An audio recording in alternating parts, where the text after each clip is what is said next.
So welcome to this talk about magic and mythology, religion, everything. And yeah, welcome coming from London. My nice twilight background. It looks slightly dark, I know, but it's like the Twilight Zone. So this talk is about all things mysterious and magical and all sorts of things. And political and all the kind of things we normally cover. Okay, let's go straight to it. So yeah, there's this thing called magic. Okay, there's this kind of thing called magic, which everyone knows the word magic, but people don't realize there's this kind of background to magic, which is really real, and it's to do with the kind of aspects of religion which have been suppressed. And it's been suppressed because it's the aspect of religion which is really empowering. Okay, so we're going to go into what is magic. Okay, and you know, it sounds strange, but when we think, you know, who were the Magi? You know, Jesus' nativity, Magi, Zoroastrian high priests. What were they about? And the idea of the Renaissance Magus that is believed to have created the modern world of science and technology. Who are they? What is a Renaissance Magus? We're gonna go into all these kind of things and a lot more. Yeah, the screen share. Okay, get the right screen share. Which one is it? Is this one?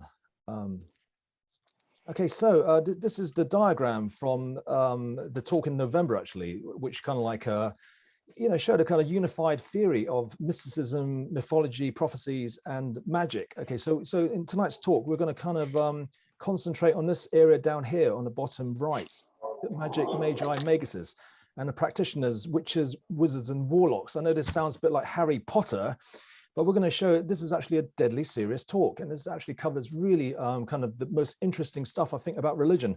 It's a kind of continuation of this, you know, this idea that what's most interesting about religion and what's most useful about religion is that aspect of religion which is most suppressed and banned and censored over the centuries and millennia.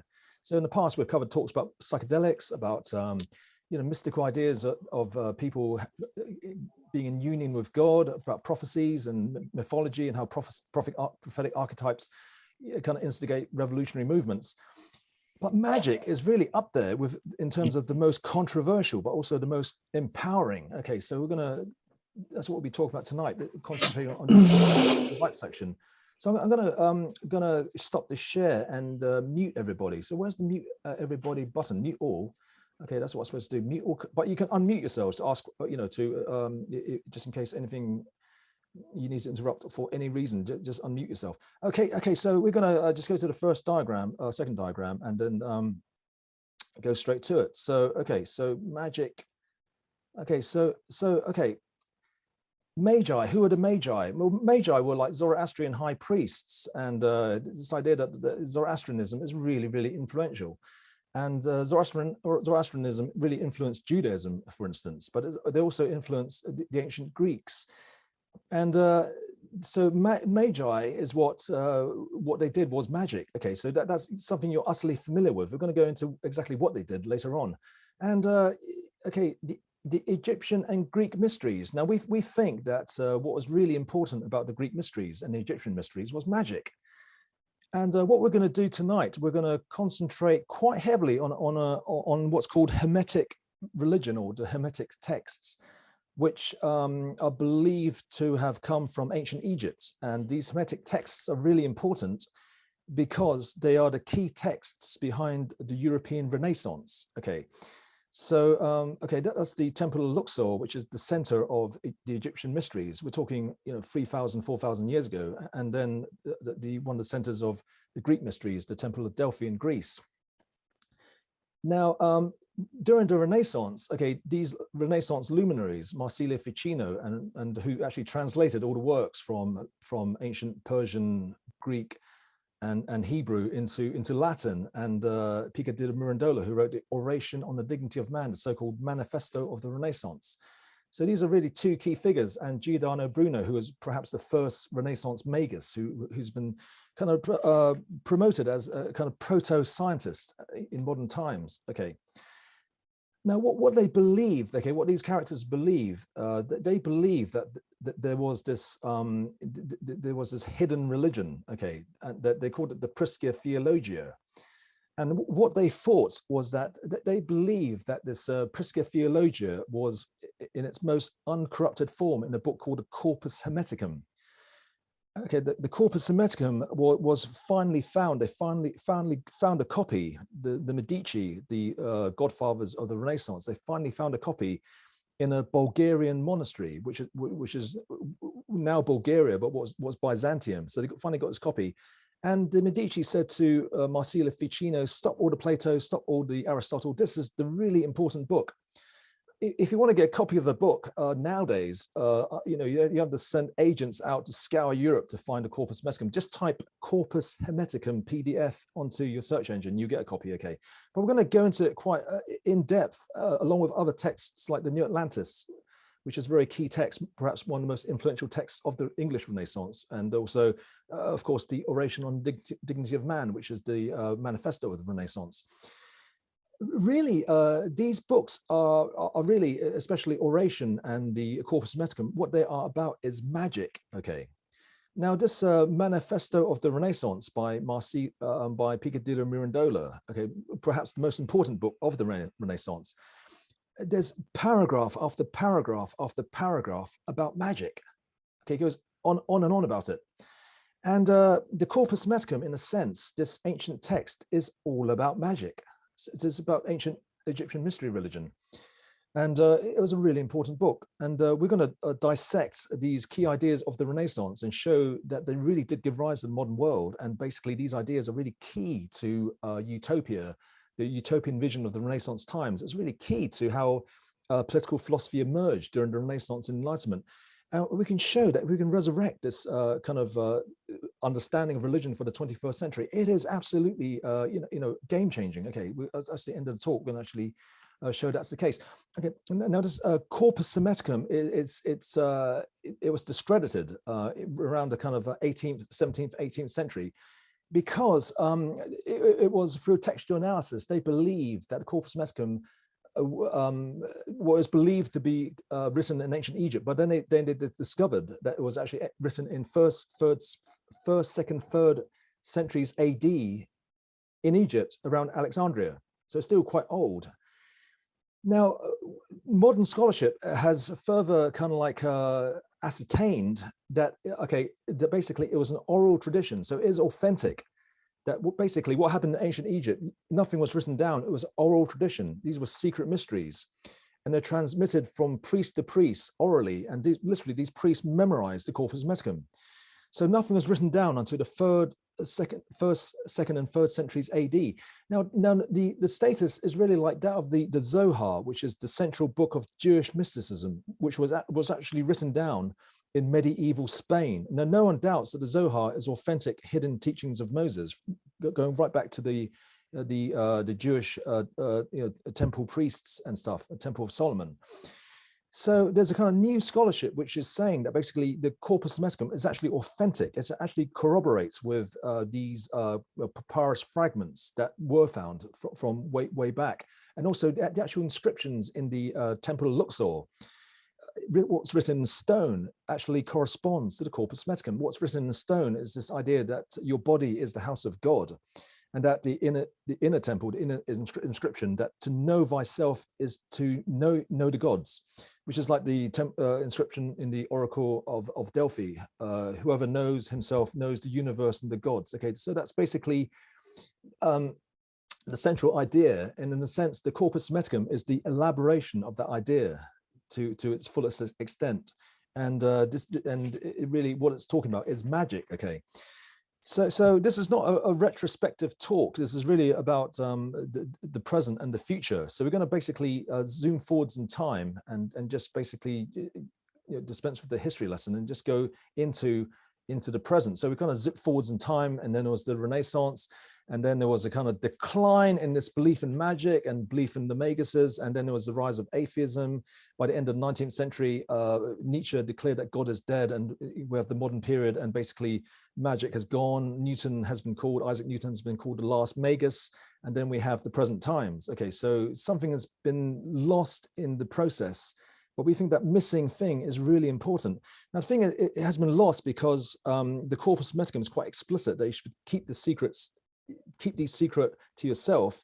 And it actually warns you, if you divulge these secrets, you're going to be killed. Okay, quite explicit in its pages. So one, the adherents kept secret about it, but also over time, over the kind of medieval period, Renaissance to the even quite recently, the 16th century, there were witch persecutions, basically. Now there's a revised scholarship which says that the witch persecutions, yes, kind of cantankerous old women were burned at the stake, and then their neighbors took their possessions and stuff, and that kind of stuff happened.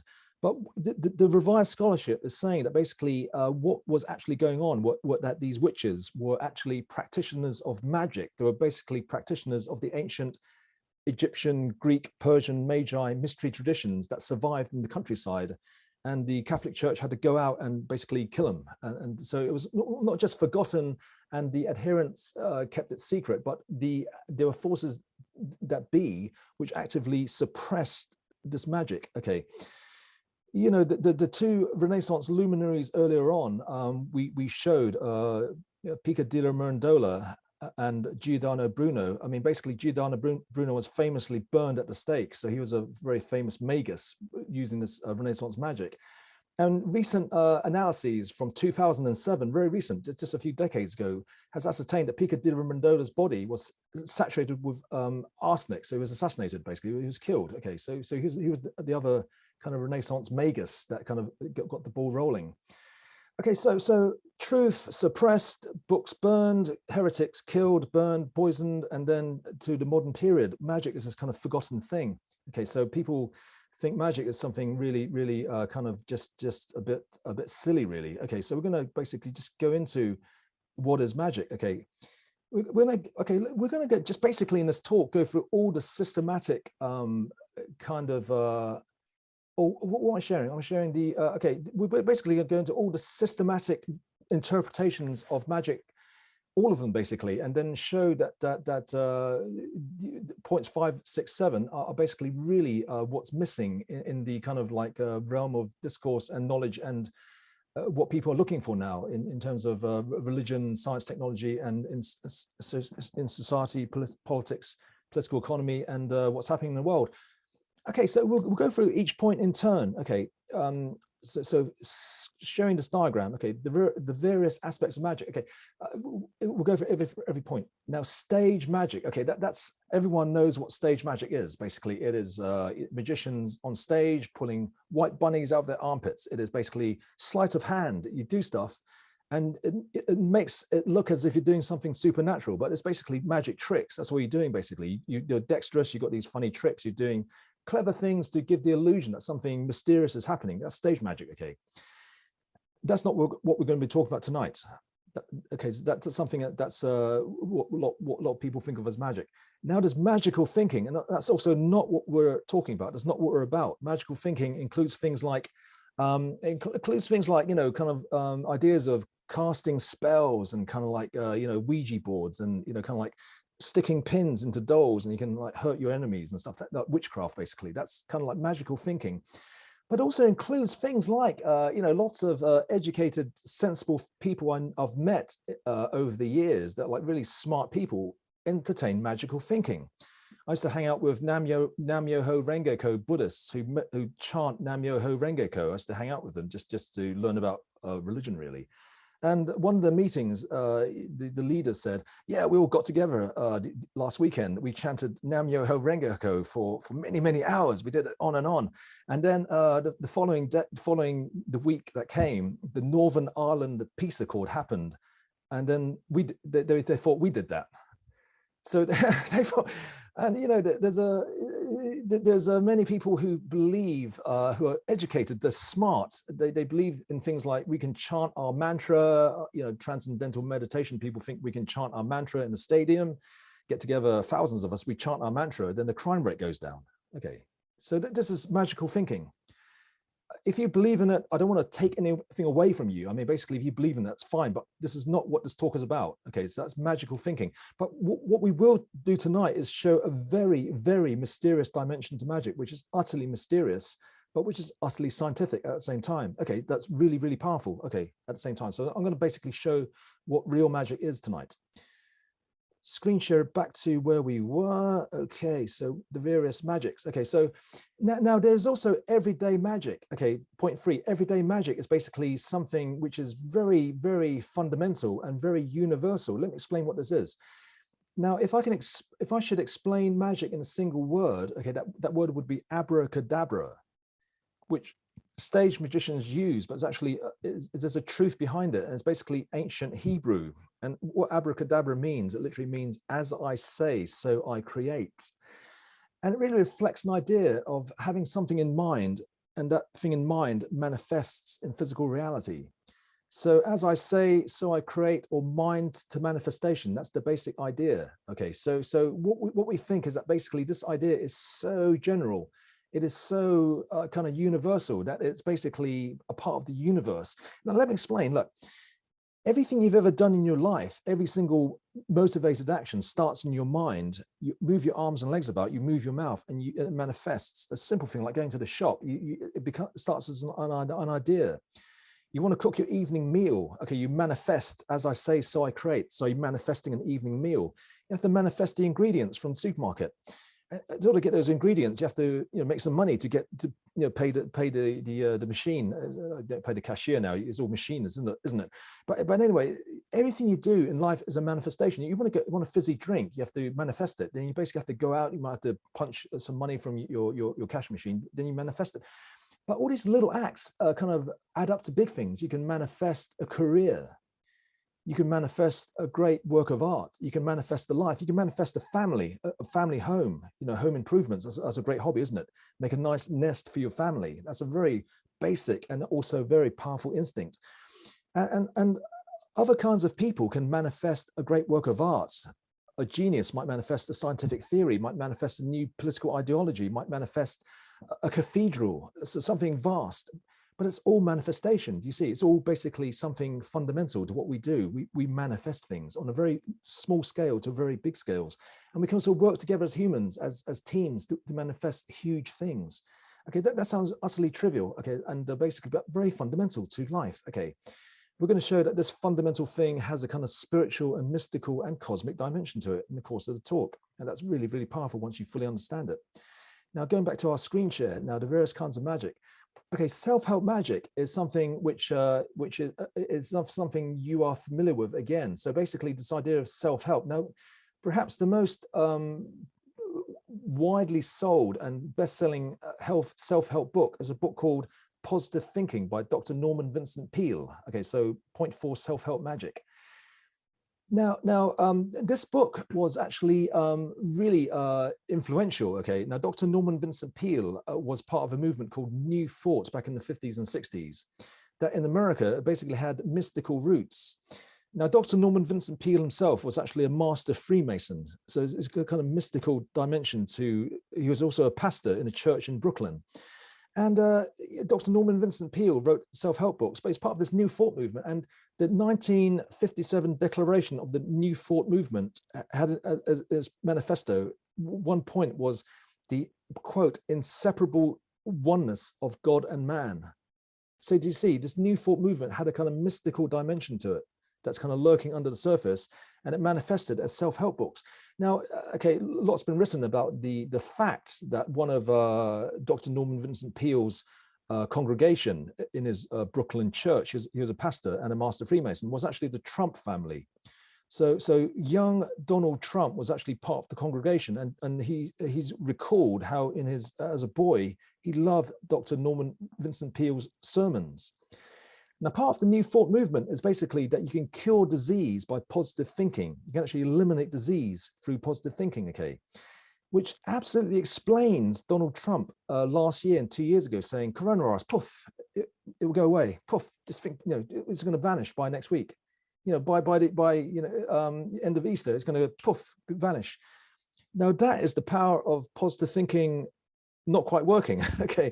So the power of positive thinking can make you US president, but it doesn't work against coronavirus, which is an aspect of magic, which is also missing in his idea of thinking coronavirus ways. This idea that magic involves knowing, again, about knowing the world. Okay, we're going to go through this when we talk about science and technology in relation to magic. Okay, That's kind of what I call self-help magic. Okay. And it has a kind of like it has a kind of lineage from the actual magic we're talking about. So this kind of mystical dimension via the Freemason movements, Rosicrucian movements, kind of emerged in America as this thing called New Thought. Okay, now mainly this talk is concentrating on points 5, 6, 7. Okay, so this is really like the serious dimensions of what magic is. And really, magic really is about the aspect of religion which is dangerous, which is subversive, which is empowering. That's why it had to be suppressed. So really, we talked about Magi earlier on. We talked about Egyptian mysteries. The Egyptian mysteries, the Magi, Zoroastrianism was highly influential in basically forming modern religion. So magic is really fundamental to what religion is. Okay, so what is this kind of religious aspect? Okay, just stop the screen share.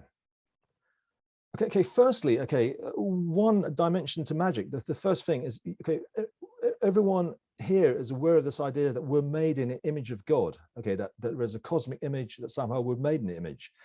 Now, the thing about magic is basically it adds agency to this idea that what it's saying is basically that God is a process and that we partake of that process.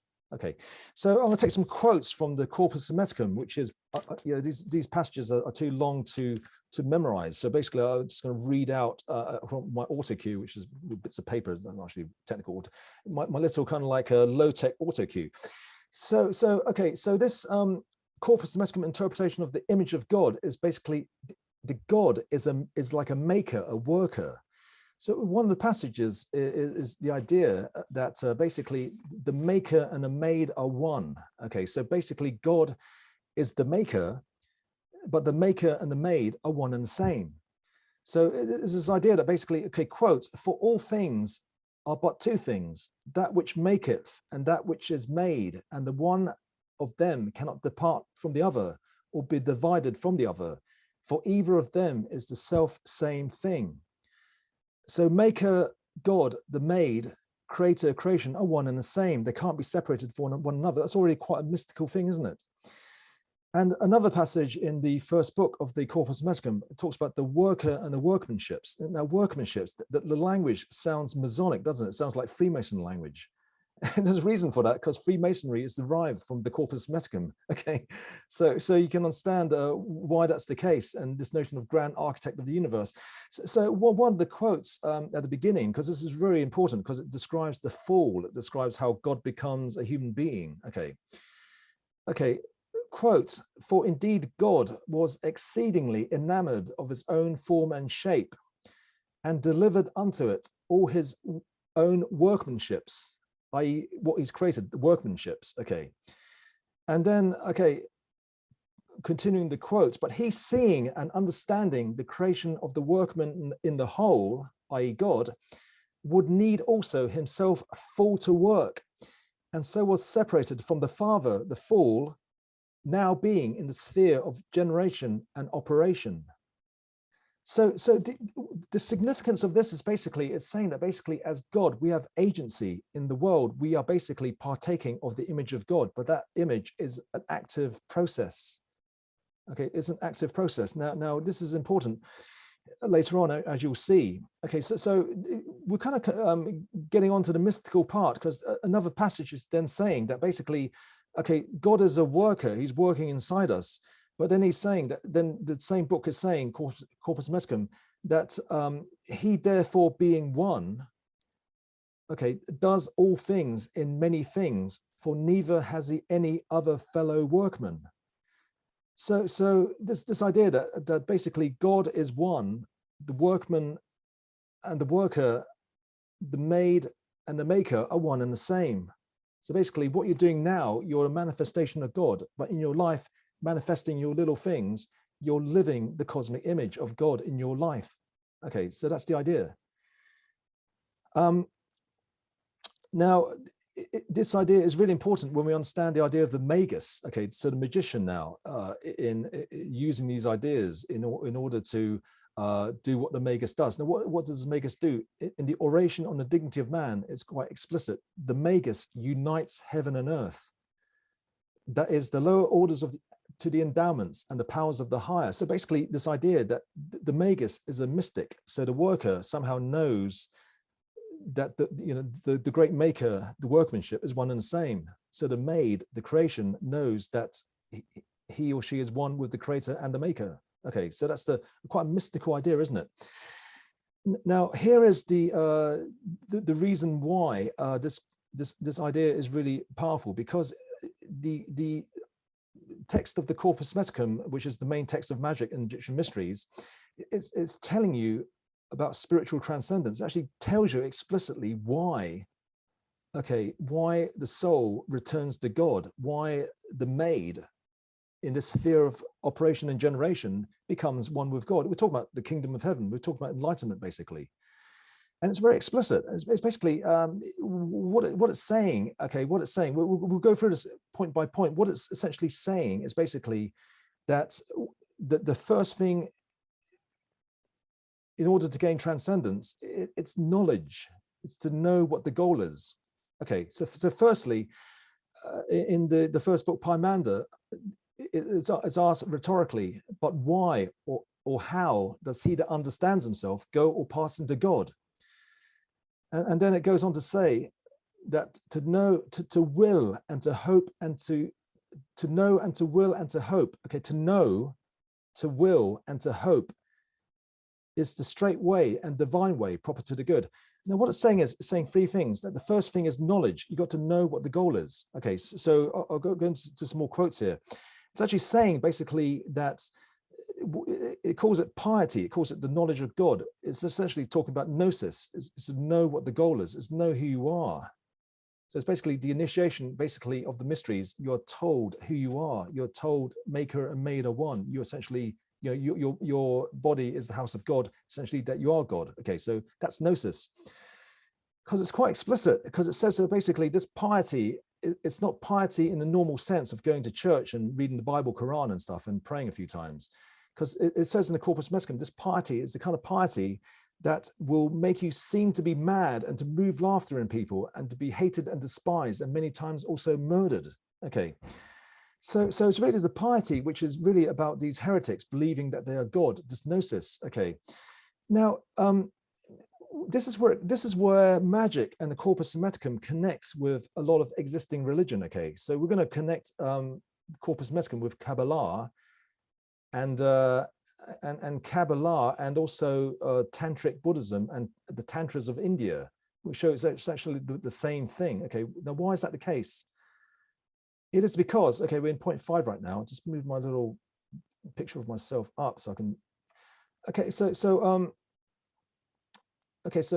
what is, okay, this is just like a nice diagram that kind of represents spiritual transcendence. It's from Jain religion. It's basically just represent non-duality, and basically this idea that you think you're this tiny speck in the universe. Okay, that non-duality is the idea that what you're not, you actually are. So this physical body is illusory, but everything you think you're not, which is everything else, all existence, is that which you actually are. Okay, so this is a good way of representing non-duality, I think. Now, okay, so let me explain about these existing traditions, which if you've been involved in the New Age, or you've done special kinds of yoga, you probably, or you've done some reading about this kind of stuff, you're probably aware of what's called Tantra and also what's called Kabbalah. Okay, so Madonna was into Kabbalah and she made it kind of quite famous. I mean, it's a few years ago, but it's quite a kind of celebrity thing. Okay, so it's kind of like a. Now, there's reason to suppose that Kabbalah and the Corpus Hermeticum should have a relationship, because ultimately Kabbalah is also called the hidden teachings of Moses, and Moses was an Egyptian prince. Okay, so there should be a connection between Jewish mysticism and the Corpus Hermeticum if there's a common root in Egypt, which we can kind of plausibly believe there is. But really, the same idea is also found in Indian Tantra, but also what's called Vajrayana Buddhism, which is essentially Tantra from India transplanted into Tibet, because that's where it's mainly done. Vajrayana, the so-called diamond vehicle. Now, what's the significance of Vajrayana Buddhism and Tantra and Kabbalah? It's essentially what's called, they're called the resultant paths, because you're told what the result is. Okay, so you see these two diagrams. Okay, you see on the left and the right. Now causal paths are basically what constitute normal religion, basically. So say Buddhism is a causal path, but Vajrayana Buddhism, the so-called diamond vehicle, is the resultant path, because you're told what the result is.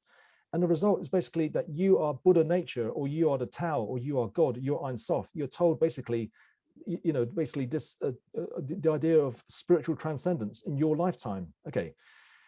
So normal kind of spiritual teachings teach you how to think in a certain way, feel in a certain way, do things in a certain way for some kind of reward, a kind of pie in the sky when you die, or after many reincarnations, you're going to have some kind of kind of reward for all these actions.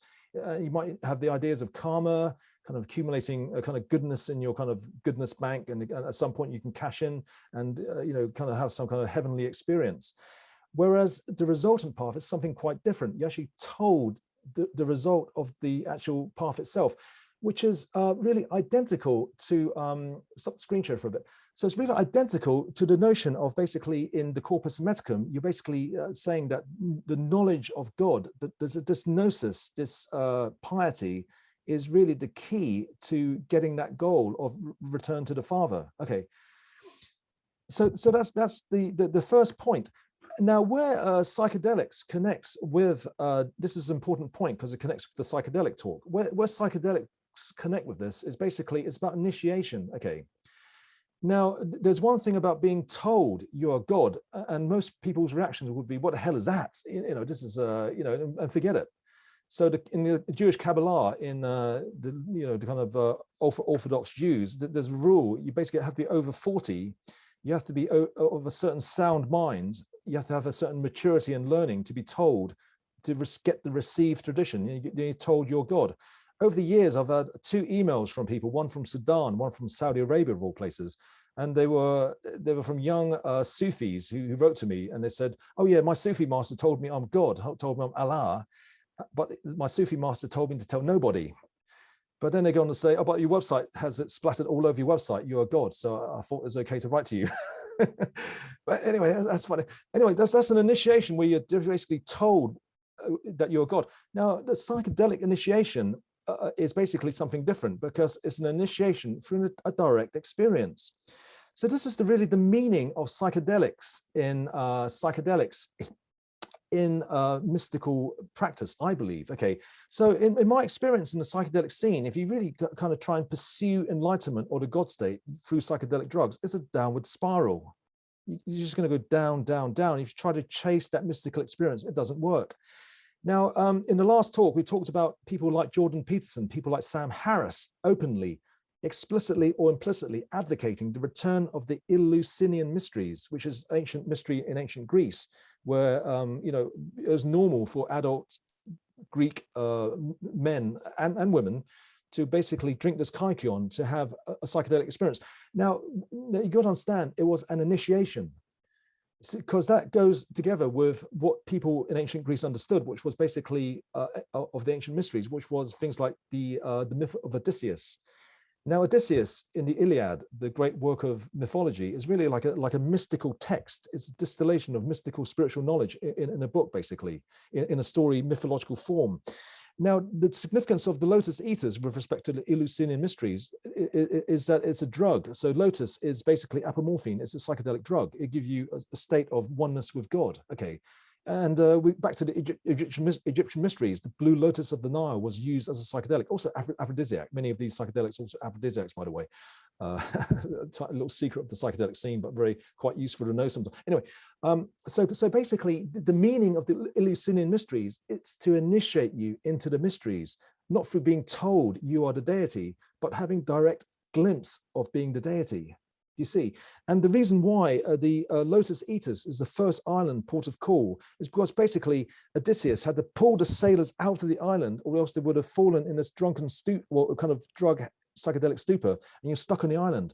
What it's saying is basically to continue your mystical, mythological, spiritual journey, you have to leave the island of the Lotus Eaters, and that's the kind of upward path. And basically what that is, it's a path of expansion. Okay, so we go to the next point of what it's basically 3 points of why magic allows people to attain this mystic state of being one with God. So we're going to really spell it out and make it kind of clear for the 21st century. Okay, okay, back to point 3, spiritual transcendence. Okay, the first point we've covered. We're going into quite some detail. It's of knowledge of God or piety. Now, the second point is action and power. Okay, this is really quite dangerous, isn't it? Because it's saying basically that to be spiritual is not about being passive and submitting and obeying, which people normally understand religion to be about control and basically hierarchies, the Catholic Church and the caliphs of Islam. Here, what it's saying basically that spirituality is really about action in the world. It's about gaining power. Now, gaining power in a certain way, I'm going to go into black magic and white magic in a minute. In the Corpus Hermeticum, okay, a key passage is, okay, in the first book, okay, quotes, in order that they return unto the Father, i.e., you had the fall, the Father goes into workmanships, in order that they return to the Father, they themselves deliver themselves to the powers, and becoming powers, they're in God. This is the good to them that know to be deified. Do you see, this is a very different idea of religion from, like an organized religion, isn't it? Do you see why it's so dangerous? It's telling people to basically accumulate power towards this end of spiritual transcendence. You're not going to get heaven through intercessing through the priest and paying your tithes and submitting to the caliph, submitting to the emperor, submitting to the pope. This is a radically different version of religion, isn't it? Radically different, dangerously different. Okay, so that's why the heretics, one of the reasons why the heretics were killed. So when we talk about spirituality as power, what we're talking about is what's called paths of expansion. So Kabbalah and Tantra and Vajrayana Buddhism are called paths of expansion. You're basically encouraged to basically become like the deity, okay, but not just in your ashram or in your retreat or in a cave. You're then encouraged to go back into society in order to act the deity. Now that's dangerous, isn't it? It's going to get you, well, killed, okay, if you're not careful. So I mean, that's a pretty obvious thing and obvious point. What it's saying is basically this kind of, I guess, true version of spirituality is basically saying that divinity is basically is in the here and now. It's in your body, and it's to be lived in the here and now. It's not pie in the sky when you die, heaven in the clouds that you get if you obey the priest, obey the caliph, obey the pope, etc., obey the Roman emperor. Okay, so this is one aspect of why it's so dangerous. And okay, so if we continue, okay, it's saying to empower yourself. That's basically path of expansion. You're basically going into the world. Okay, this Corpus Hermeticum is saying something very quite really dangerous, because what it's saying is, and in this passage alone, this paragraph, you will see the secret of the Renaissance men. You will see why this magic, this esoteric Hermetic religion started revolutionary movements and why it is so subversive. Okay, I'll read it out to you. And don't forget, I mean, you can just download this book. Just type Corpus Hermeticum PDF, and you can get a copy. So not like the Medici had sent agents all over Europe to get a copy. You can just download it in a flash. Okay, so the passage is, this is the really heretical part, but also really empowering part. And this is deity yoga. This is basically Tantra. This is Kabbalah. This is magic.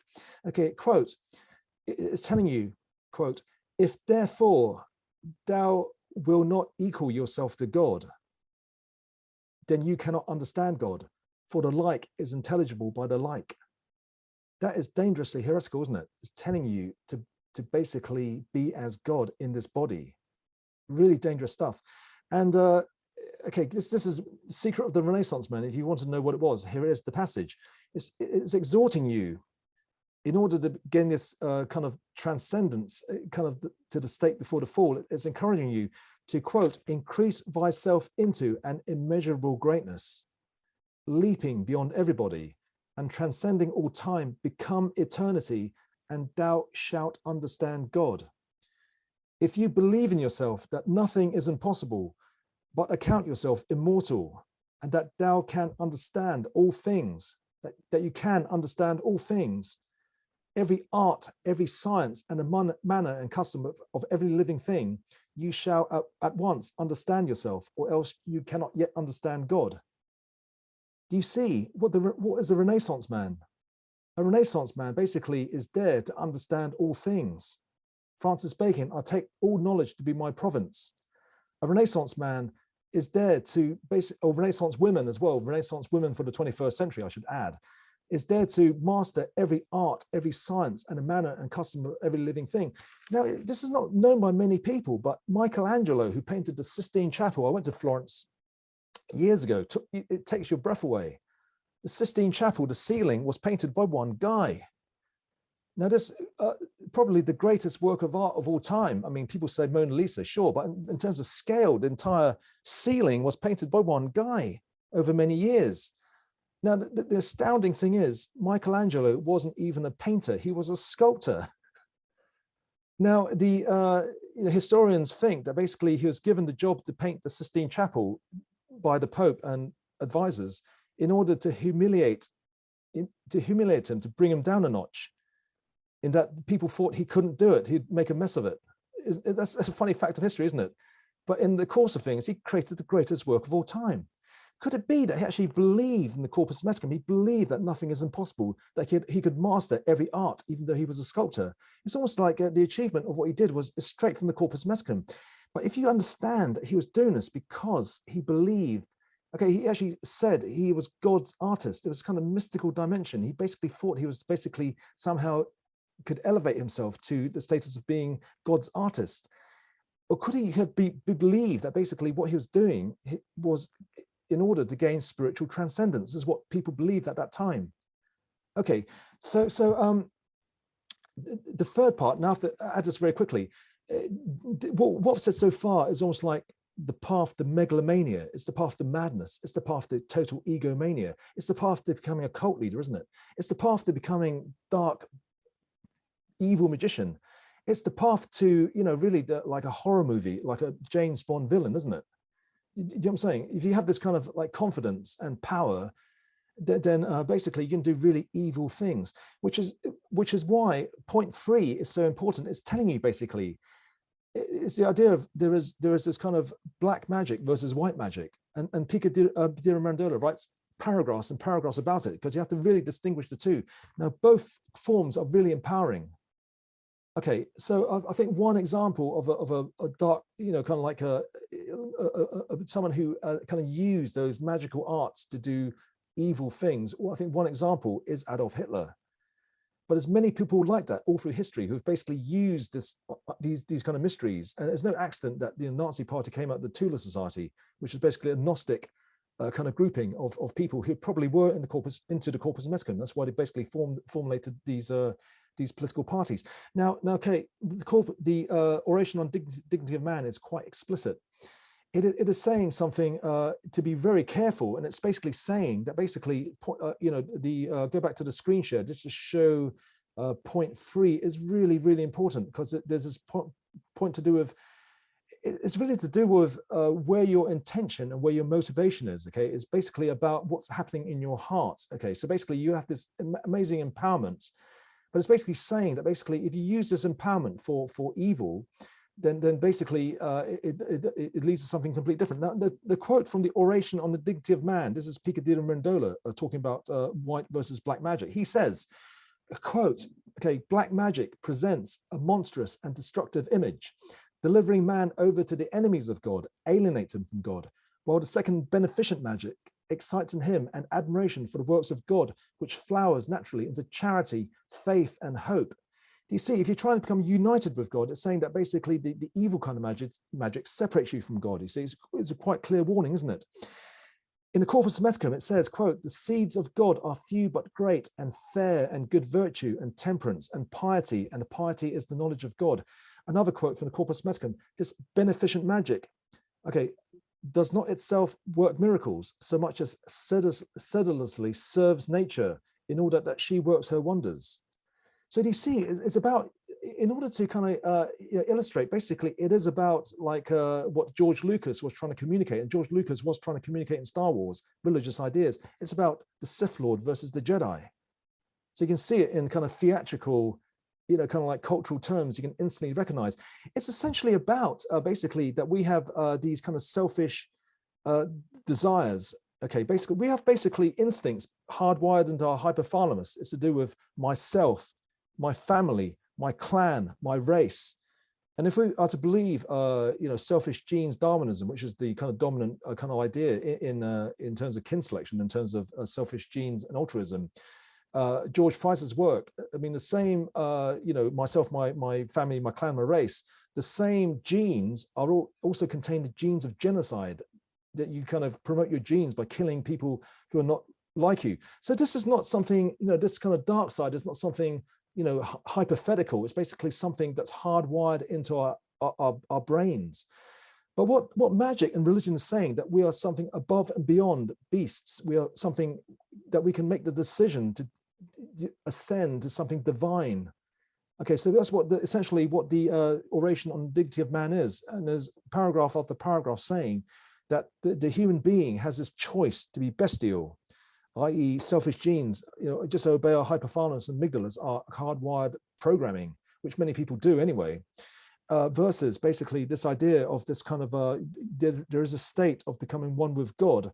And it is really about selfishness and selflessness, but not just in terms of to do with yourself, but it's also to do with overcoming your genetic programming. The idea that Buddha's quotes that greater than a man who would conquer 1,000 men is he who would conquer just one animal, just one person, himself. So better to conquer yourself than others. So really it's about overcoming these base instincts. It's about overcoming yourself. Now that's not easy, is it? Now, I'm going to add at this point, I'm not some kind of virtuous guy, so I don't want anyone to think that I'm kind of like saying these things. I'm some kind of, kind of paragon of good virtue. I'm not, okay? So people read my quest book. No, I'm kind of, my life is messy, okay? It's messy, okay? I don't want to give people a false impression, okay? So saying all these enlightened things, well, I'm not saying I necessarily live up to it. I try, but I don't necessarily live up to it, okay? So I'm going to have to be quite open about that. Okay, do you see? When you have this synthesis between basically knowing and then you're acting in the world, with the right intention, they're basically saying is those three things in combination done over time that's going to get you to the state of being one with the Father again, which is basically back to our diagram, which is essentially is the same as basically Vajrayana Buddhism and Kabbalah and the Indian Tantras.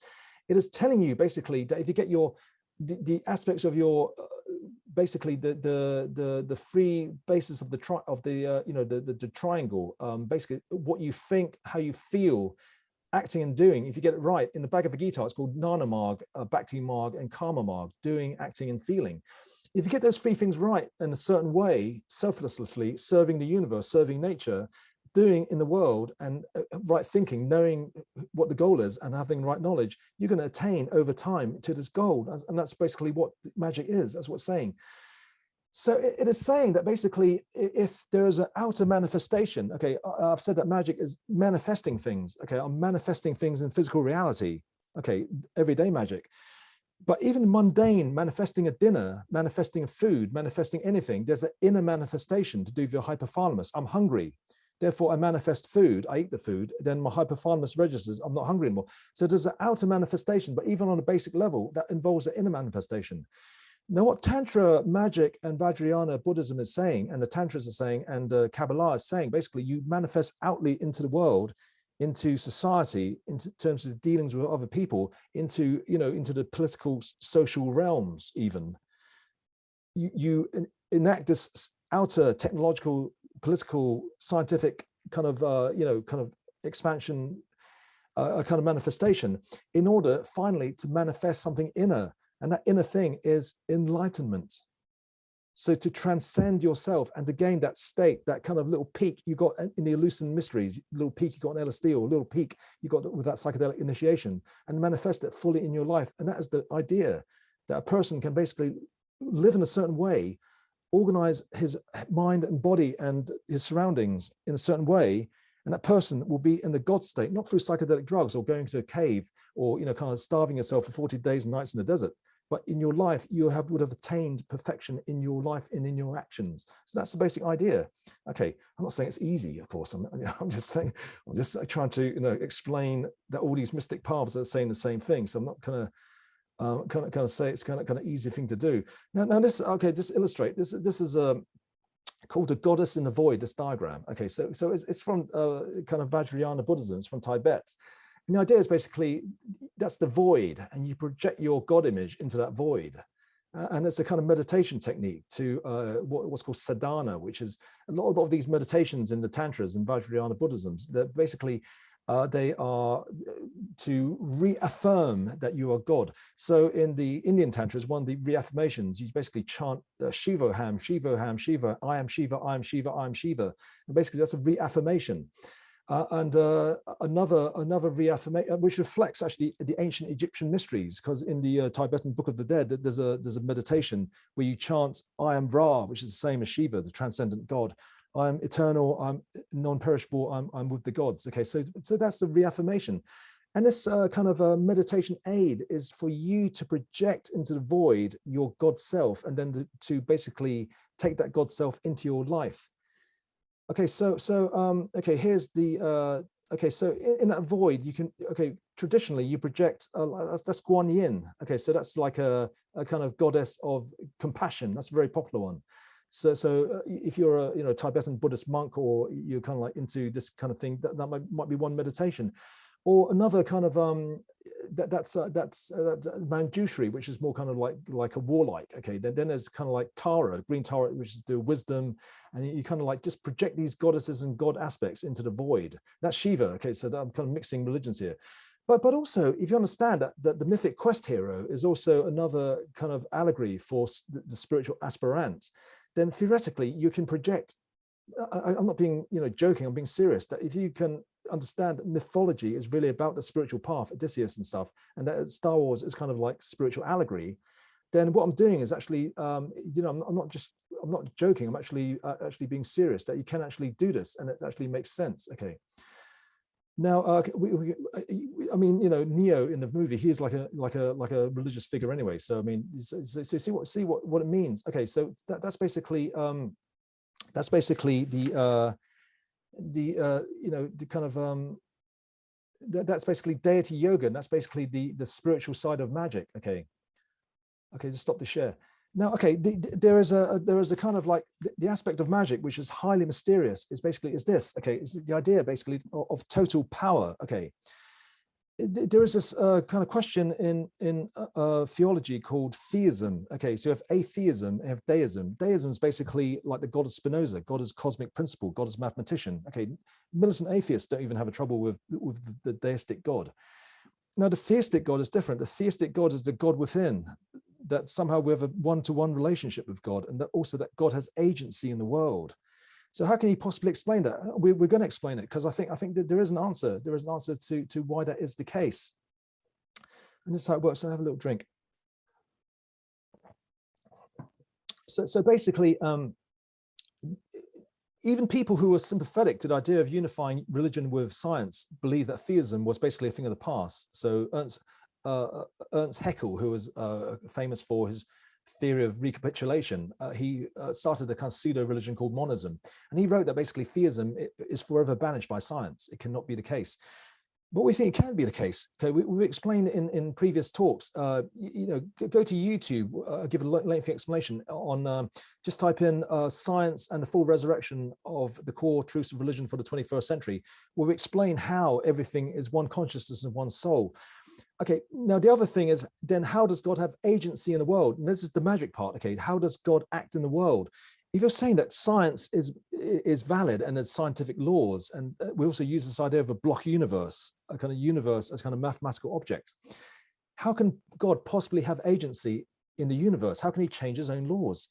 There's actually an explanation which is actually fully authentic and actually real. God does manifest in the universe and actually displays total power. And I'll show you how. Okay. In a sense, okay, earlier on we've explained how, in a sense, we are all kind of like makers, and we're all creators. We all acting in the image of God. So in a very simple sense, in everybody, God is acting in everybody. Okay, you get a job, you do a normal life, God is acting in you. In one of the passages in the Corpus Hermeticum, for thou art whatever I may be, thou art whatever I may do, thou art whatever I may speak, though unmanifest, God is most manifest. So in all our actions, God is acting through us. That sounds trivial, doesn't it? So where's the theism there? So where's total power? everything that we do, everybody on this planet, everything we do is like God acting through us. But that is not so impressive, is it?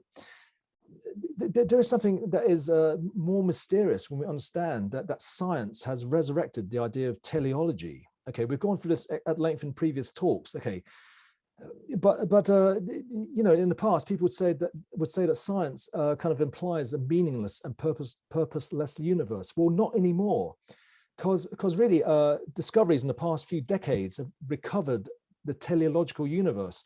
Now, okay, we won't go through this, go to the YouTube video to go for a fuller explanation, but we just use one example. We use examples from quantum mechanics, string theory, and loop quantum gravity. We just use the destiny wave function. Okay, that's good enough for our purposes. It's basically establishing teleology using 21st century science. It's basically the destiny wave function in the future is somehow pulling the universe, is pulling world history to a set conclusion. Okay, so the guy Yakir Aharonov, who originated the theory, was nominated for the 2008 Nobel Prize of Physics. He didn't win it, but he did win the 2010 US Presidential Medal, which is very prestigious. So this is not a fringe scientist. It's quite a heavy-hitting scientist guy. He actually, in this paper, proposed that thought experiment: if a prophet knew the future, would he influence the future? Well, he kind of fudged the issue, because he said the prophet, if he didn't tell anyone, then basically he wouldn't. But there's something about, if you knew the future, you can actually make it happen, but also in a special way. Look, what it is this. Look. Okay, it's this thing about basically the path of selflessness. There's a key passage in this path of selflessness, which I think explains this mysterious dimension and God acting in the world. It's this idea that this beneficent magic does not itself work miracles so much as sedulously serve nature as she works her wonders. We think real magic and the power of God happens, the really mysterious dimension, when people basically serve the cosmic order and basically serve the will of the universe. If your will, your purpose is aligned with what the universe needs to happen, then it will happen. So this is not New Age law of attraction. The universe doesn't care whether you win the lottery versus some other person, or whether you get your Mercedes-Benz or promotion or whatever, or your perfect partner versus some other person. But certain critical things in a juncture of history have to happen. Now, if your will is aligned to that thing happening, then there's nothing in the universe that can stop you from achieving that will, because the universe will conspire to make that thing happen. Do you see? In the Corpus Hermeticum, and also another book called Asclepius, which is a major kind of Hermetic text, it is quite explicit. If we have a kind of destiny wave function from the future emanating backwards in time, pulling the universe to a set conclusion, this is almost predicted by this passage in the Corpus Hermeticum, where it quite explicitly states basically that basically destiny and necessity are inseparably bounded together. Okay, explicitly says, quote, the first of these is destiny. So destiny is first, and after this comes necessity, and third comes order. You see, it's like a time inversion. You start from destiny in the future, and out of that comes necessity emanating backwards in time, and out of that comes the order of the universe, which is the total opposite of basically how we normally think of physics and the physical reality. We think in terms of cause and consequence and fate. You see, it's like going forwards in time versus going backwards in time. So it's also like the destiny wave function has been predicted by the Corpus Hermeticum, or the kind of like quantum mechanics is caught up with the ancient mysteries. So if basically that's the case, then there's something in the future which is a set conclusion. But if your will is aligned to that set conclusion, then things will conspire around you, and you will seem to have basically total power. It's a kind of recurring kind of storyline that basically you got the good guy versus all the kind of forces of evil. Okay, but against all odds, the good guy wins. Now, it's actually replayed in history. It comes up again and again. But if your will is aligned to the will of the destiny wave function, or the will of the universe, then things will miraculously conspire to make what you need to happen. Do you see? So that's basically, I think, the mysterious part of magic, which is very, very real, and it's basically explained by modern science. Before we take a break, I'm I'll tell you something personal. Okay, I'm going to tell you why I believe in synchronicity and magic. Okay, I don't pretend to be some great, magician or some great spiritual adept. I've had a very kind of messy life. I'm not made a secret of it. Basically, I've had a very funny journey. Okay. I tell you why I believe in synchronicities, because basically in my life, crazy synchronicities happen. So I'm not talking as a kind of like, someone who reads mystical books and, we're going to collate this kind of stuff. I'm trying to understand what happens in my own life, because I think it happens in many people, people I talk to. Basically, it's happening more and more, because I think something is happening in history. We're at this critical juncture point where things need to happen, and that the dice are getting so like loaded. It's almost like the universe, the glitch in the matrix, is giving itself away. The game is giving itself away. But I want to show you. I want to show you like some of these crazy synchronicities in my life that have happened, and this is why I do these talks. Basically, it's why I talk about kind of mystical things, I guess, because I've had religious mystical experiences. I'll tell you one example. This is insane. If I ever doubt the mystery, then I basically remind myself of what happened. Then I'm basically back in the mystery again. I just show you one example. Okay. Basically, okay, this is a book. Okay, it's got my name on it. So basically, 2004 in spring. Okay, this is quite. No, hang on. Do a screen share. Do a screen share. Look, this is a book which basically was given to me. Okay, it's got my name on it. You see, way. This is the actual book. Now, this is so strange. Basically, the mystery manifested itself to me at night.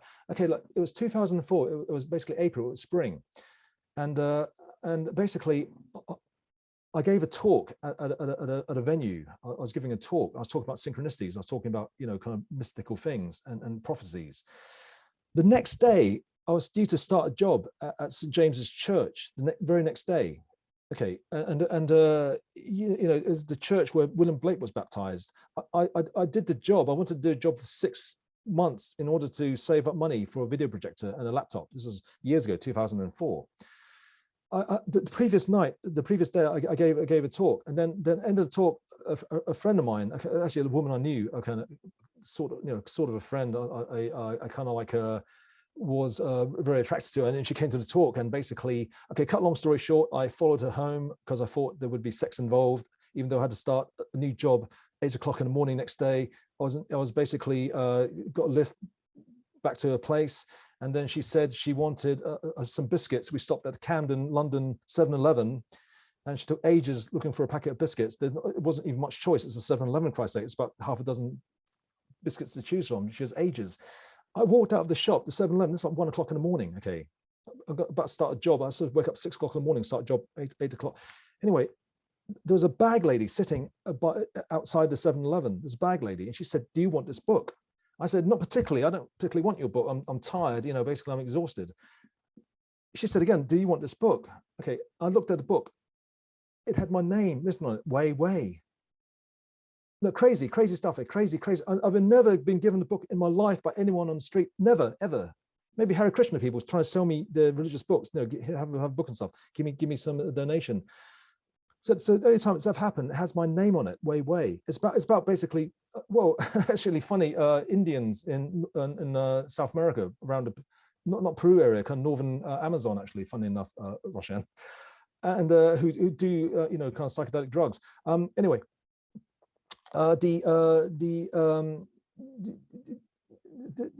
Basically the next day I started my job, and basically life went on. Okay.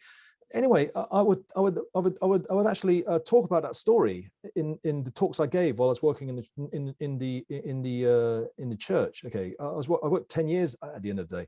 Now, okay. This is crazy. 2007, I gave a talk. It's on YouTube. I basically say, look, this crazy synchronicity happened. This night before I gave. It's on YouTube. Basically, I keep it on because it's kind of, I guess, proof and validation of this experience to me and to others. What happened was, okay, this is crazy. I was working in a memorial service. Okay, basically, so in this church, I basically did memorial services. So okay, here's another screenshot. This is my past life. I'm not Christian, but this is what I used to do. I used to basically do memorial service. I used to walk coffins in and out of the church. I used to basically do people's memorial services, walk, brides and kind of, lead wedding processions and stuff. So okay, that's me in a past life. That's what I did for 10 years. Okay. Now the crazy thing is, I was working in a church in around 2008. Okay, and basically there was a memorial service. It gets crazier. And her name was Susha Guppy, and I just read the orders of service, and I read, oh my God, she was the ex-wife of the guy who wrote the Weiwei book. No, this is, it's crazy. It's insane, isn't it? Okay, anyway, there's more, and then basically, okay, the day I finished the church, the working in the church after 10 years, okay, I'm driving through Camden in my car back to North London. I stop at the traffic light. Okay, who do I see? It's the lady again. It's the bag lady. Insane. Do you know what I'm saying? I mean, no human agency could actually organize that. So basically, if I have any doubts about the mystery, about this destiny wave function, about synchronicity, then I basically think about things like that. I'm reminded. Okay. Anyway, I thought I'd share that just to show why this stuff is personal to me, really. I mean, my aim isn't really to be kind of like a spiritual teacher or anything. My aim is to create artificial intelligence, okay, and to basically create the startup at the end of time. So what I think is basically that these synchronicities, this hand of God is directing me towards creating artificial intelligence. Now you can judge for yourselves whether basically the hand of providence, the destiny wave function, is actually guiding me towards the truth. Because I'm going to give a talk in early May about this big idea of this kind of like symmetry between life and intelligence. Okay, it's very well worked out now, so it's actually very compelling. I think it's a really powerful scientific idea. It uses discrete mathematics, and it solves the problem of recursive self-modification. Okay, so that's about the big idea to do with brains and genomes, life and intelligence. At the end of May, I'm going to get another all new material about the startup at the end of time, and it shows basically how this idea leads to true artificial intelligence. So what I think is that this destiny wave function is leading me towards that goal. And you can judge for yourself. You think this idea is real, if it's valid. It's almost like destiny is basically putting the pieces of the jigsaw puzzle in my path to find. Do you see? That's why I'm a believer. That's why I believe the force is leading me towards this, this invention, basically. Okay, just finish the first section before we go into Q&A with another crazy synchronicity. 2013, I was still working in the church, and I basically, at the end of the talks, I'd often use this quote from William Blake. I'd say at the end of the talk, and William Blake said, a great happening in London, because I was going to create this great happening, creation of artificial intelligence. I would say, the fields from Islington to Marylebone, Primrose Hill to St. John's Wood were builded over with pillars of gold, and there Jerusalem's pillars stood. I said it in many of my talks, many of these talks on YouTube. Anyway, last year during the last lockdown, okay, it was horrific. I mean, UK was horrific. People really were dying like crazy. It was coronavirus central, UK, London. Every time you drove to the supermarket, you see like a hearse, always a hearse with flowers, and granddaddy or daddy or grandmummy, died. Anyway, I was living separated from my family in the flat I was living for a long time with my older children.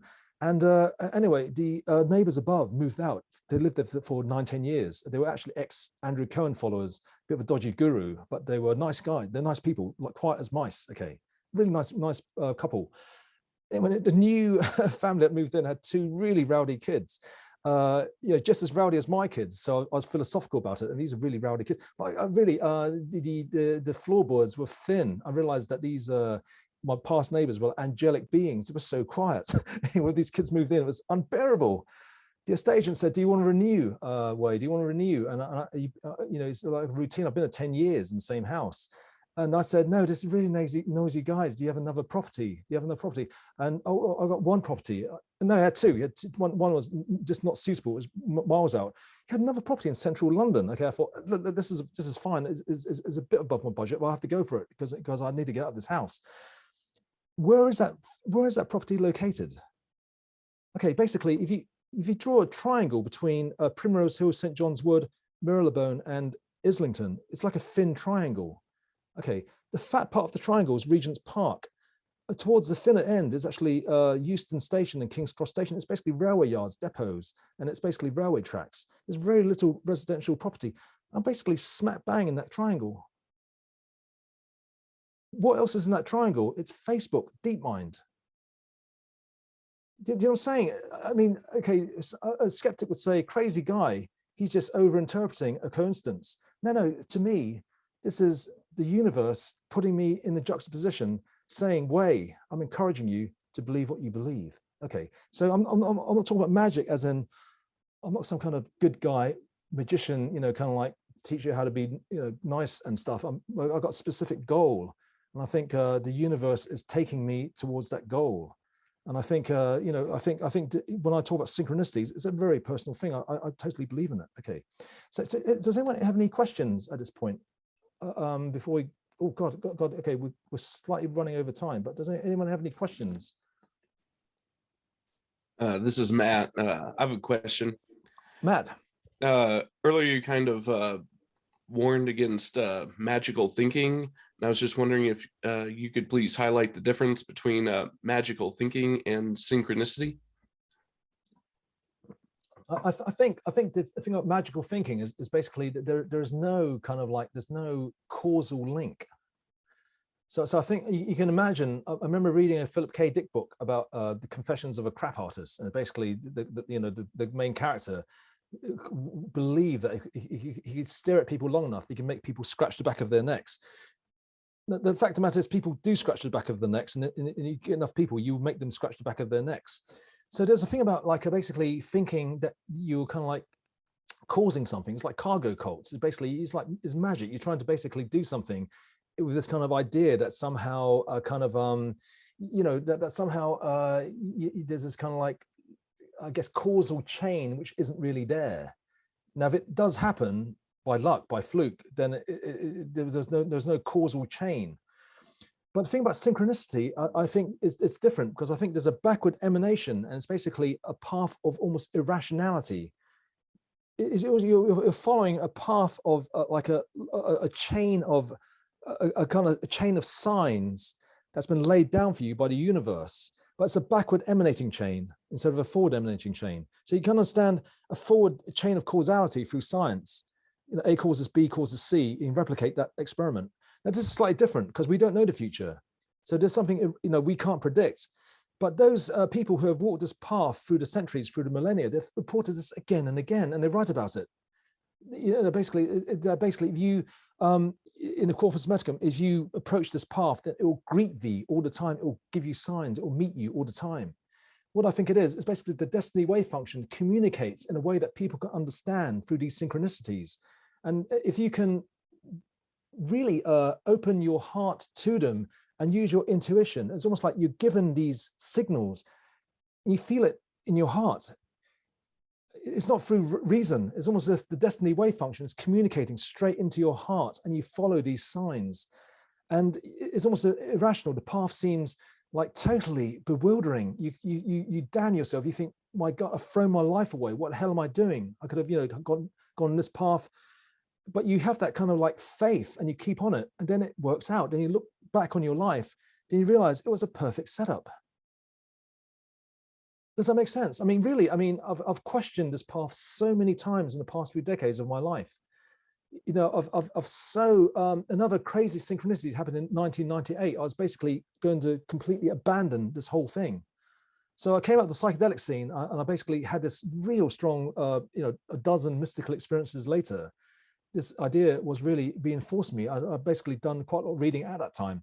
But 1998, I was really in a really bad state. I thought basically my life was nowhere. I told a friend, a school friend, when I was in my early 20s, I said, I'll give this artificial intelligence thing 10 years. And if I don't succeed in 10 years' time, I'll give up. I'll get a normal job. I basically, you know. And my 20s were really well a mess. But anyway, 1998 winter solstice, I was about to give up. I was all like asking the universe for a sign. Okay, I didn't get the sign at first. And if I didn't get that sign, which I did get eventually at the end of the winter solstice, about 8 p.m., basically I would have given up the entire thing.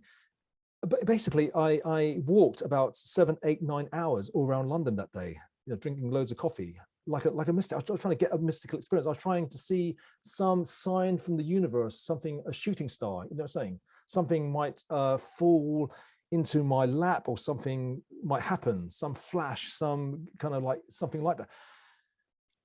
I basically gave up, and then I went to Marylebone Library. I didn't know about the William Blake Marylebone Islington thing at that time. I went to Marylebone Library. It's closed now. It closed down. I sat down, and a book was open next door to me. And it's basically, it was Abraxas, and it had my name on it. And that triggered a religious experience. But if I didn't have that experience then, I would have given up the entire path.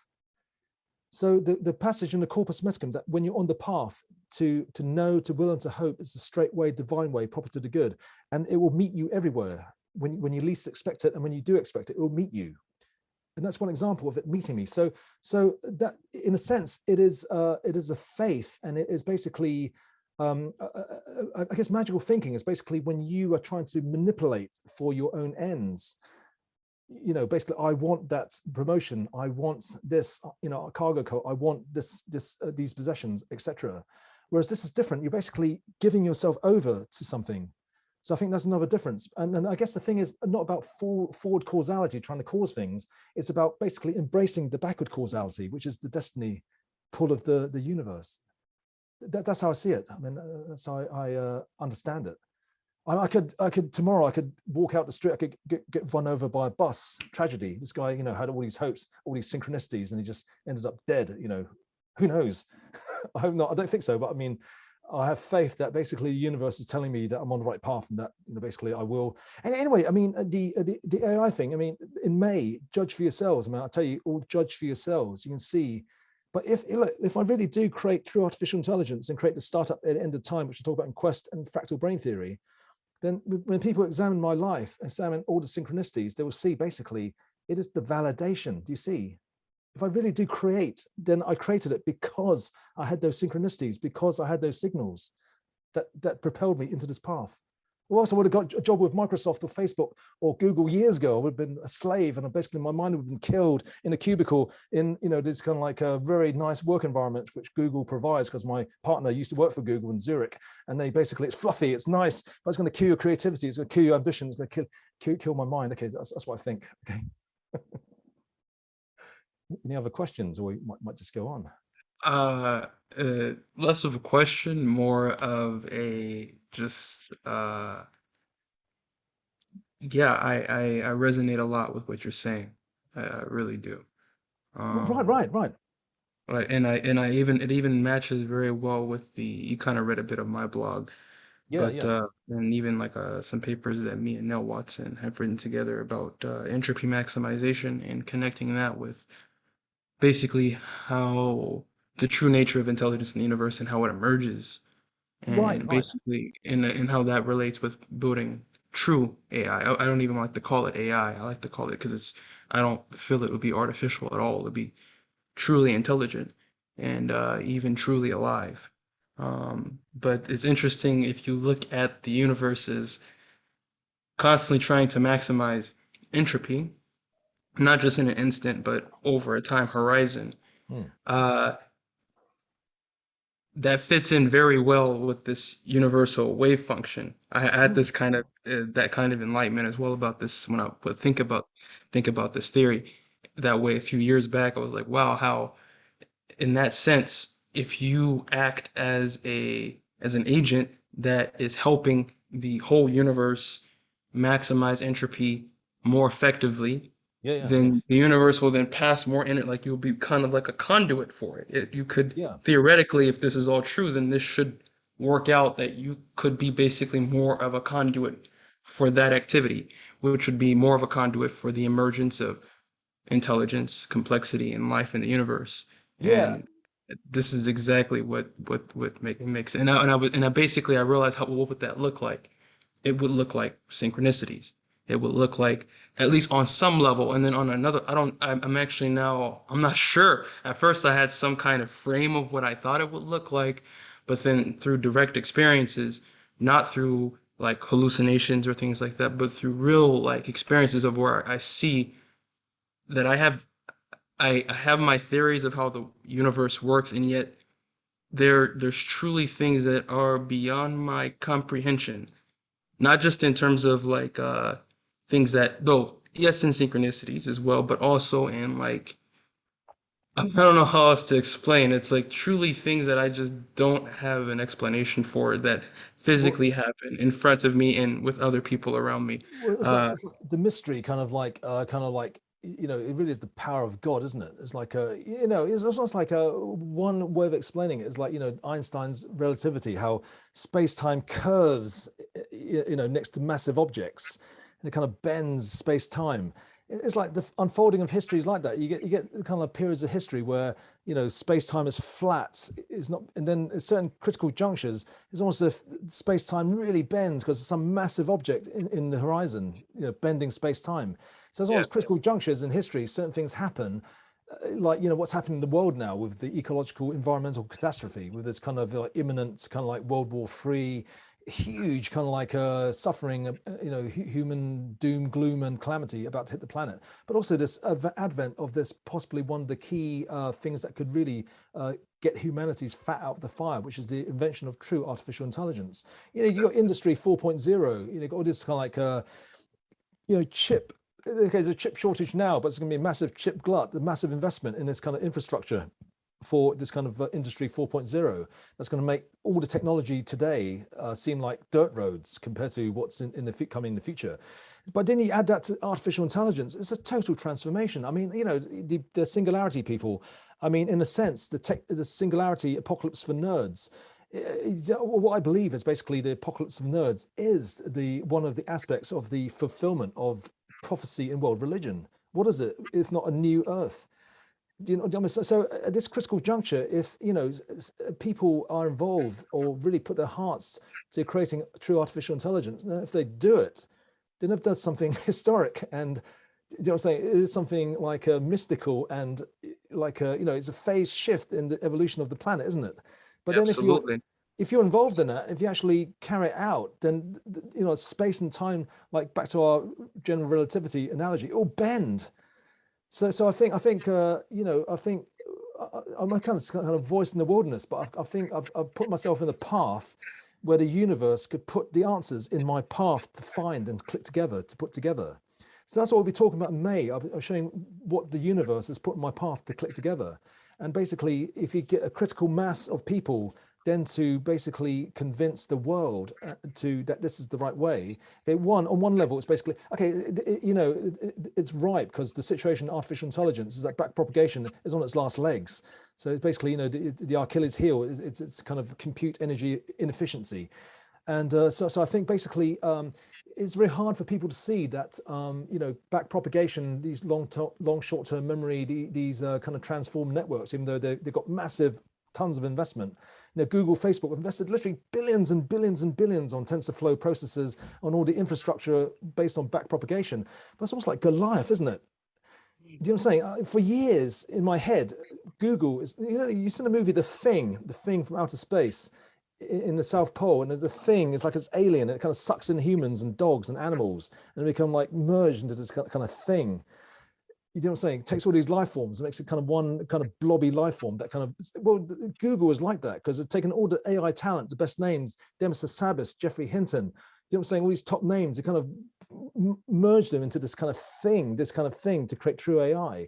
And they're in this little triangle, this kind of Islington, Marylebone, St. John's. So I say basically almost like Behemoth, Leviathan, Goliath. Did you see? So I do see it in mythic terms. But then if you defeat the thing, okay, one, you're living a prophetic archetype, you know what I'm saying? David and Goliath. But then if you really are, the universe wants you to succeed, then you will succeed. Even though Google, Facebook have all these resources, I'm saying the rebels from at the outside will make it, but the destiny wave function will make it happen. And then it'll bring the people together to make it happen. It's not a solo thing, basically it'll be a kind of group effort. And also, a social movement at the end of time to basically, do things in the social political realms. The destiny wave function will bring those people together at the right time. There's two things I'd like to raise. The first thing I wanted to mention, because I remember the first time I saw you, Yeah. I was actually 18 years old. I'm 26 now. This is while I was in high school. Okay. I first saw like it was a short YouTube. It wasn't short, but it didn't even have a lot of views. I know it was a few hours long actually of you talking. You were much younger then, and I was just like, I felt some resonance with you. I was like, interesting. And then later on, my colleague Nell Watson, you've met her in Oh person, yeah, yeah, actually. yeah. Briefly, I've Yeah, did a I'm speech like, together. okay, it's interesting how this works out. Well, I just wanted to mention that, but the other thing I want to mention that's actually really important, especially given your location with DeepMind, uh, and is that you do know that recently, DeepMind, particularly with Demis Hassabis and his team, Yeah, yeah. they had a secret mission to separate from Google. Oh yes, I read that. Project Yeah, you heard. Watermelon. Yeah, is that what it was called? I think that it was, I thought it was a different name, but I know they had recently they had a secret mission to do that.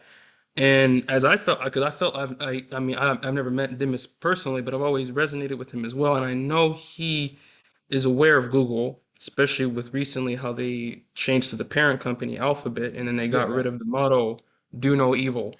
They got rid of that motto, which is pretty like from a movie. Is quite classic. It's like, of course, they're going to be doing evil now, but that unfortunately failed because some people and some small people there found out, and then I guess leaked the information there. And I guess the main issue is that they have most of their work is still on the servers, the computers of Yeah, Google. yeah, So yeah. they could just leave, but then they'd have to start off from scratch Yeah. as a team, and that would take a lot of money and resources. So I guess at the moment they're still just continuing to work with Google, but it would be Uh, interesting if somehow if you could like I don't know, somehow if you could work with them to help, because I know they don't want to yeah.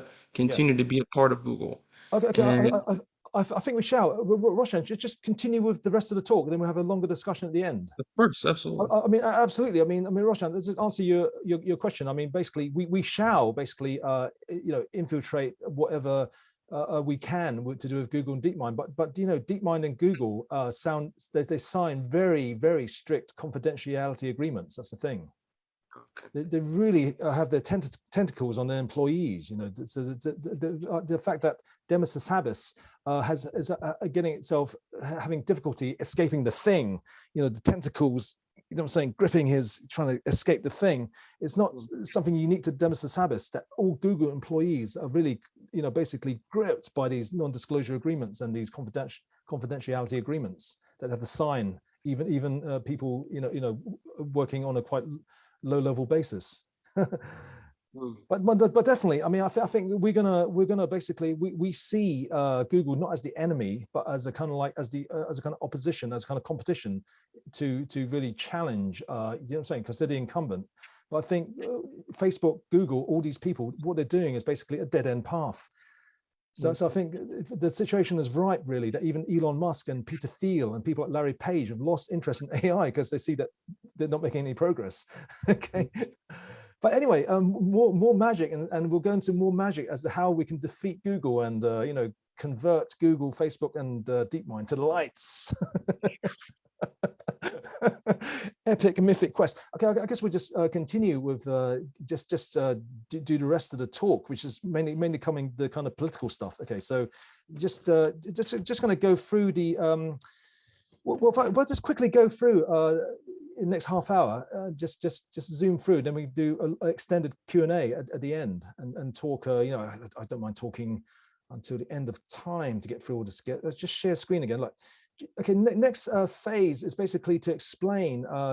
Okay, just go through this fairly quickly because this is someone else's idea, really. So basically, the idea that science and religion and science and technology came out of Renaissance magic is not a new idea. Okay, so it's called the Francis Yates hypothesis. So this is from a book cover, and this is a young Francis Yates. Okay, she looked a bit different towards the end of her life, but I mean, this is kind of a young Francis Yates in her life. So let me explain who she is and what she was saying. Now, Francis Yates was a Warburg scholar. Now, the Warburg Institute, just down the road from where I am, okay, the Warburg Institute has a special remit because it was basically, it was started by a multi-millionaire who bought Renaissance texts. And the remit of the Warburg Institute is to study the influence of the Renaissance on European culture. So they have a very special kind of like, I guess, you know, a kind of license to do stuff that most academics working in kind of atheist, left-leaning institutions just wouldn't get the permission or funding to do. Okay, so the Warburg Institute, Francis Yates come out with the Francis Yates hypothesis. And what she was saying was basically the ideas of the Renaissance Magus, the Corpus Hermeticum, and the Asclepius, all these mystical texts, produced the mindsets which gave rise to modern science and the modern world of technology. Now, we argued basically, we can go through this quite quickly. We can say it's not a matter of is her hypothesis, is it plausible? It's rather a matter of how can it not be the case? Okay, when we look at these quotes in the Corpus Hermeticum, where basically it's saying in chapter 13 or book 13, it's saying basically that this idea, therefore sense and understanding do both flow together into a man, as if they are enfolded one within another. For neither is it possible without sense to understand, nor can we sense without understanding. For this sense and understanding of the world as one, and here's the main, the really important part. It is the organ or instrument of the will of God. Now, if you believe in these kind of hermetic texts, which people like, Francis Bacon did, that's what they read. Of course, your science is going to be empirical. You're going to sense the world. You're going to observe and measure the world. And if you believe in all these, kind of what Pico della Mirandola wrote, that this magic is nothing more, okay, quote, than the highest realization of natural philosophy, i.e. science, that to realize the science is technology. And that Pico della Mirandola also wrote in the oration that the first form of magic cannot justify any claim to being an art or a science, the latter filled as it is with mysteries. And then, quote, embraces the most profound contemplation of the deepest secrets of things, and finally, the knowledge of the whole of nature, so total knowledge. So saying basically this organ and instrument of the will of God is to learn about the world, to gain total knowledge of nature. So it's like exhorted, it's a kind of religious mission. And then when you also read Bacon's New Atlantis, which is probably one of the most influential books of the Renaissance, the Royal Society, the so-called midwife of modern science, is based on the House of Salomon, which is described in the New Atlantis. And he says, quote, the most important passage in the New Atlantis, the end of our foundation is the knowledge of causes and secret motions of things, and the enlarging of the bounds of human empire to the effecting of all things possible. So total power, total knowledge and total power. So in these passages in the Corpus Hermeticum, in the oration on dignity of man, and in the New Atlantis, basically it sums up the whole scientific enterprise. It's what they believed. Okay, this is basically mystical knowledge. Now, okay, to suppose, as many militant atheists, Marxist theorists say that they rubbish, Francis Yates' hypothesis, and also secular humanists, they say, basically this is kind of like, mystical woo. We can't have this. Basically, this woman in the Warburg Institute working with a special remit, saying that somehow the Magus, all these magical ideas, gave rise to modern science. Well, once you realize that this is what they believed, these people like Pico della Mirandola, Giordano Bruno, Francis Bacon believed, okay, and that what they did with their science, their empirical science, their creation of technology, is exactly resultant from the kind of things they believe from the Corpus Hermeticum, from these mystical texts. Then to say that basically Francis Yates' hypothesis is implausible or incorrect is to suppose that there's a barrier in their minds, a kind of like demarcation between what they believed and what they did, and that we have to put this barrier in place just to make militant atheists and secular humanists and Marxist theorists happy, which is nonsense. So it's far easier just to say, basically, people believe in these kind of like Magus, mystical Corpus Hermeticum ideas, and it led them directly to do what they actually did, which was to empirically measure the world, create technology, and to also, in other passages, to call forth, as it were, from their hiding places into the light, the powers which the largest of God has sown and planted in the world, that through the science and examining the world, basically you gain knowledge that creates technology, that gains you more power. And another passage that by means of this natural magic, i.e. science, we shall have examined these wonders more deeply. So then you use the technology to feed back into science itself to gain more knowledge about nature. You see, it's a feedback process. But that describes the very process that gave rise to modern science and the modern technological world. It's this kind of positive feedback cycle that's given rise to what we have today. Okay, so it's not, is the Francis Yates hypothesis plausible? Is it, how can it not be plausible once we understand what the actual mystical texts actually say, what these magical texts are implying? Okay, now just the last section of the talk, we're going to basically go over ideas about the relationship between magic and politics, political philosophy, and basically, essentially the idea of utopia. So kind of revisit some of the ideas of the last talk, and this is really important because it's kind of like a something was missing in the last talk.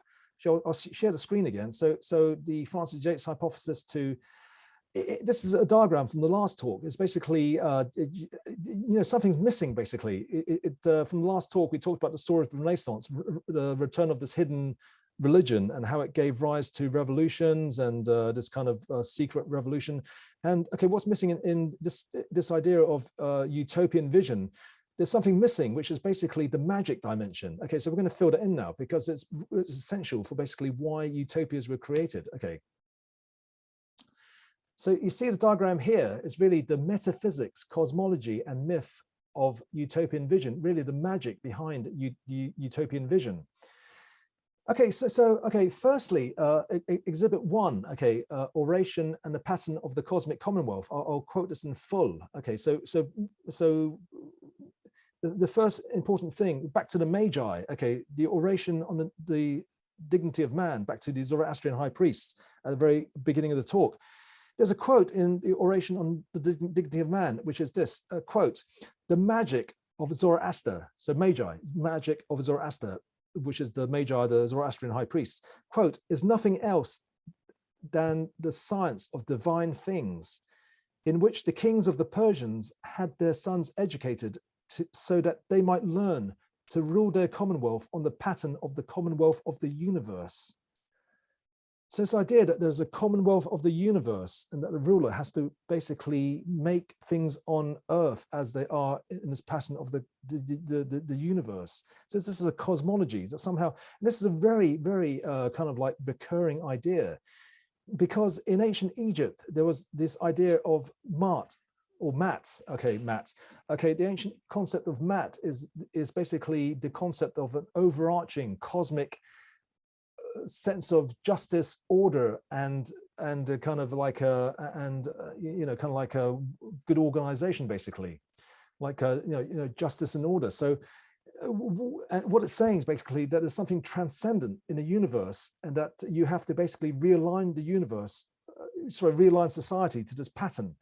So in ancient Egypt, I mean, we're talking 4,000, 5,000 years ago, there's a ceremony where the pharaoh, the king, had to realign society, had to have this mystical experience in this festival called Sed, and had to basically become one with Ra, the transcendent god, in order to realign society to Mat, this concept of overarching justice and order.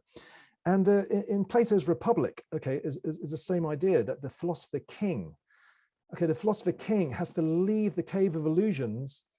So this is a very influential book, also the Renaissance. The philosopher king leaves the cave of illusions, the normal reality, has a transcendent mystical experience, experiences the good, but the philosopher king has to go back into society in order to make society pattern towards the good again. So you see, it's really the same idea. And point 4, the idea of kind of a utopia and mythology, that Francis Bacon wrote about the New Atlantis. That Atlantis is a mythic kind of country, but Francis Bacon was writing about a new Atlantis. And people like Giordano Bruno and Marsilio Ficino, Pico di Mirandola, and Francis Bacon, they all talked about the fall from Eden, and that the purpose of their science, their Magusness, what they were doing was basically to restore humanity to the state before the fall. That's very mythological, isn't it?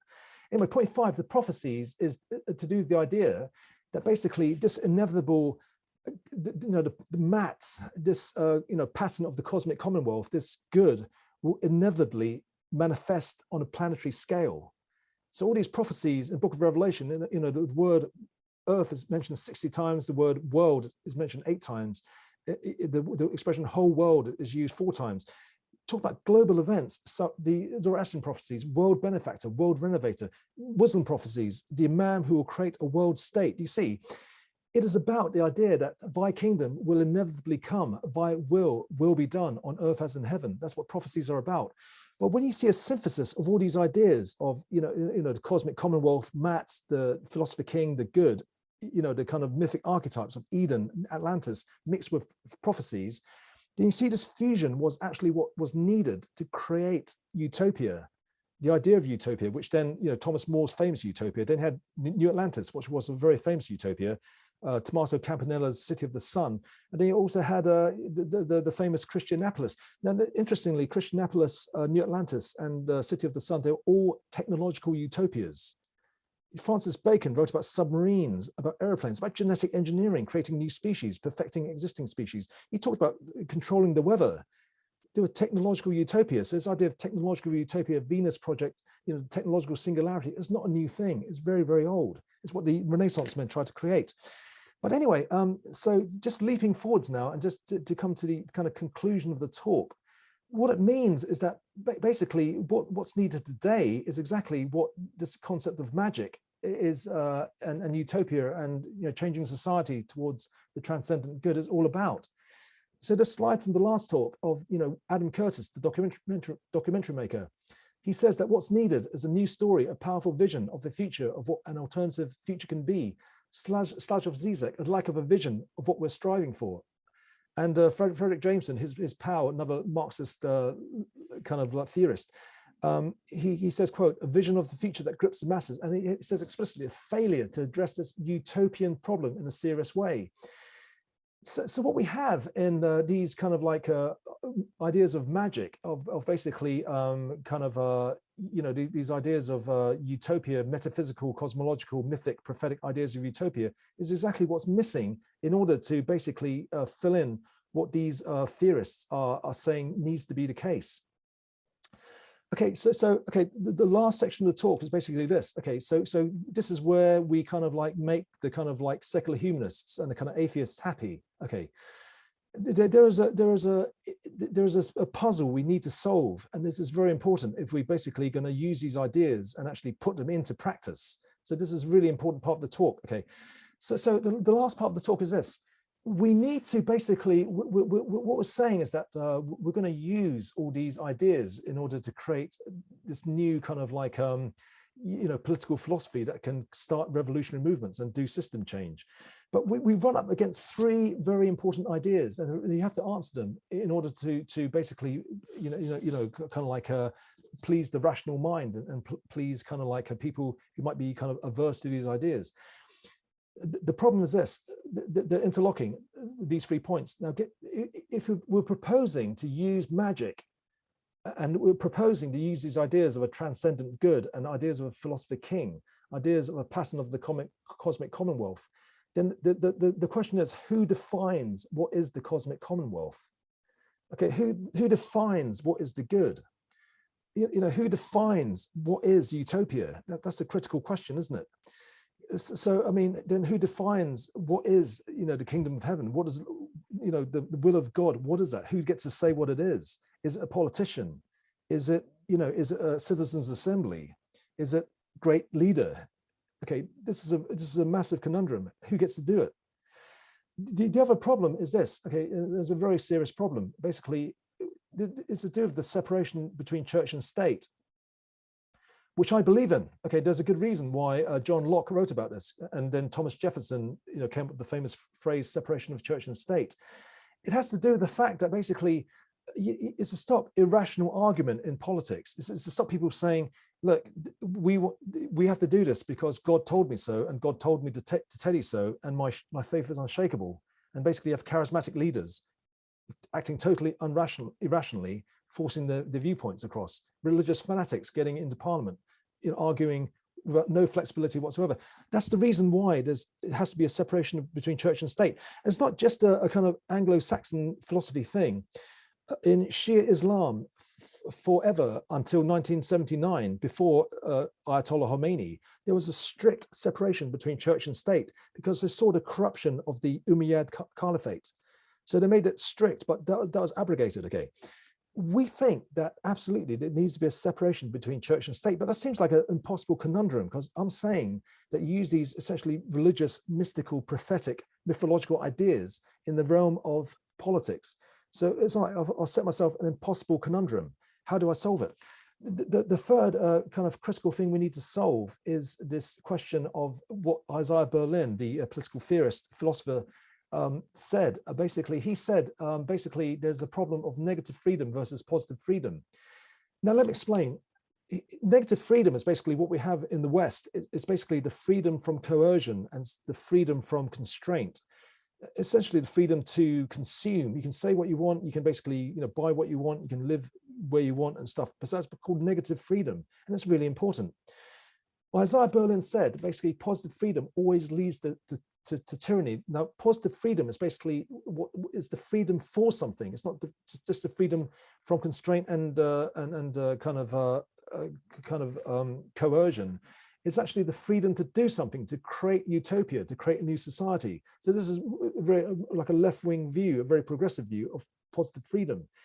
Now, he said basically that positive freedom always leads to tyranny, but how can we solve and make, he's dead now, but how we can resolve his problem? Okay, this is the answer. Okay, this is the answer of who gets to play Magus, philosopher king. How do you keep separation between church and state, and how do you allow for the positive freedom that isn't tyranny? This is the answer. Okay, just stop share.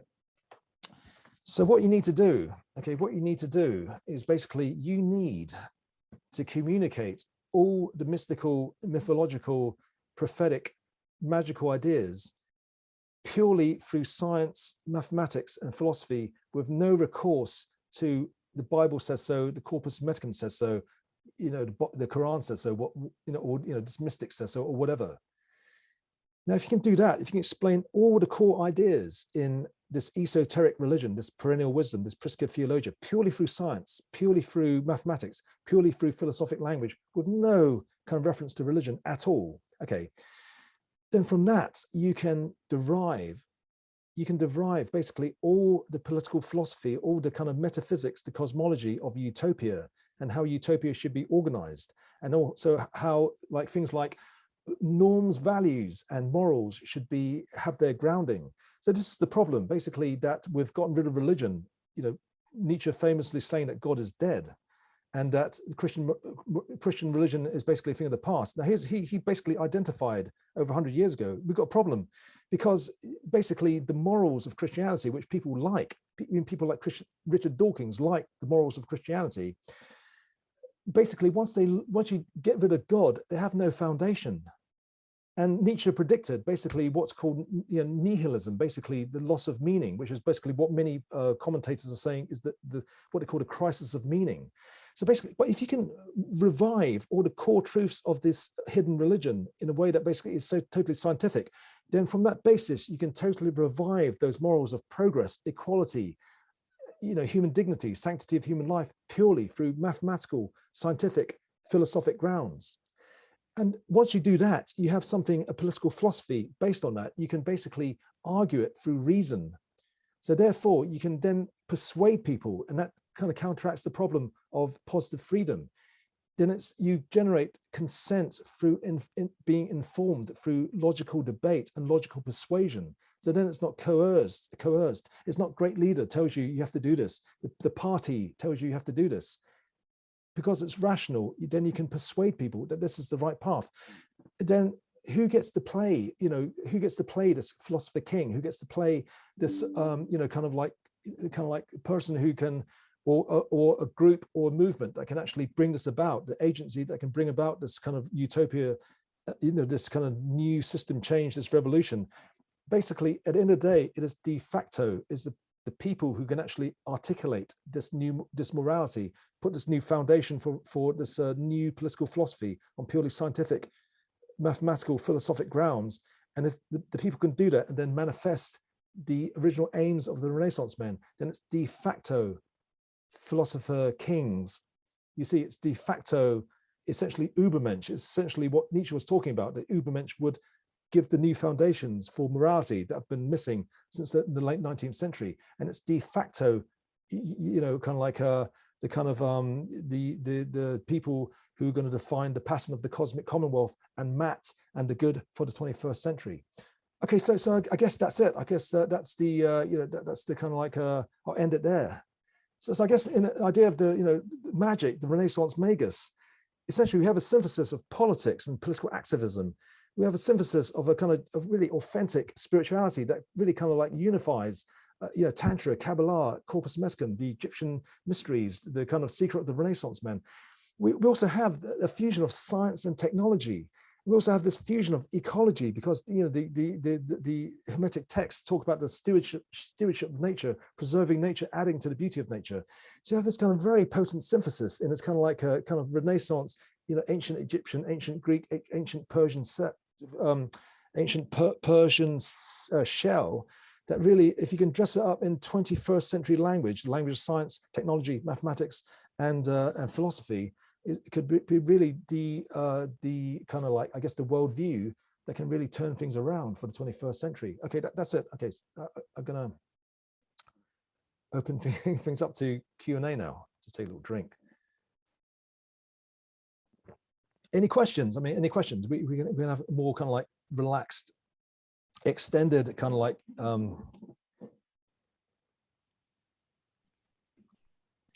let's say I kind of have an observation. Matt, okay, yeah. So you've been talking about like kind of like, oh, like this fusion between what people thought was like magic and science, and this technological utopia. Yeah. But one of the like highest prizes of what people would consider from magic or from mythology is eternal life. Like you have like drinking from the Holy Grail, eating from the tree of life. Yeah. And now we have like these Silicon Valley types that believe they're going to upload their brain to a computer and they're going to attain eternal life that way. So there is this this fusion of what could be like what could be considered like traditional like magic and mythology and science, and obtaining this like the highest prize of magic and religion. Absolutely, Matt. I mean, I think this is something really to kind of like, it's almost as if all these kind of Silicon Valley groups, all these kind of new religions are reaching out for the same thing. And I guess what's missing is the transcendent. I mean, you can still have your transhumanism. You can still have your life extension. I don't mind another 1,000 years in this body. I quite like this body, or even 1,000,000 years. But then you also adding on that kind of real eternal aspect. So I guess all these kind of thinkers like Yuval Noah Harari and people like Peter Thiel. He says that basically the ultimate aim is to be like God, to be like godlike, and he calls it sovereignty. So there's many thinkers who are always like reaching out for this kind of like I guess religion, I suppose. In past talks we've described how Elon Musk's favorite simulation theory is essentially mysticism, isn't it? It's basically reality's a simulation. Is Buddhist Sannyata, is the Hindu Maya, it's Captain Ahab, all visible objects, man, are but as pasteboard masks. It's the illusory nature of reality, and that somehow you punch through, you can actually break through this simulator. So it's almost as if, like secular society, technological scientific society is reaching out for interpretation, and almost by default, they're kind of arriving at kind of religious mystical truths. We've talked about the apocalypse for nerds. So what we're saying is basically, you can still have all the technology and have your life extension for 1,000 years, 1,000,000 years, but you kind of add the extra, cherry on the cake, 1,000,000 years and eternity. So I think it's totally compatible with these kind of like ways of looking at things. And I think really you have to give people the broad spectrum of ideas and let people choose for themselves really what they want. And that's the main thing. In order to create social movements, you're trying to really accommodate the broader spectrum of ideas in a kind of like a unified way and get people to work together. So I think, no, I'm totally all for life extension. I'm totally all for, I'd love an implant, that can let me see in the dark and stuff, or let me see, telescopic vision and stuff like that. I love the kind of cyberpunk, kind of like augmentations and stuff. I'd love it in my lifetime, quite frankly. But if I can also have the transcendent God stuff as well, that's like almost like it's a bonus, isn't it? So yeah, totally, fusion for the 21st century. I could add, like science, technology, a kind of authentic spirituality, and add the artistic dimension. All these Renaissance men and Renaissance men for the 21st century, they're going to be artistic, sculptors and painters and musicians as well. So I think it's a potent fusion to, just to get out there. And any other questions? Any other?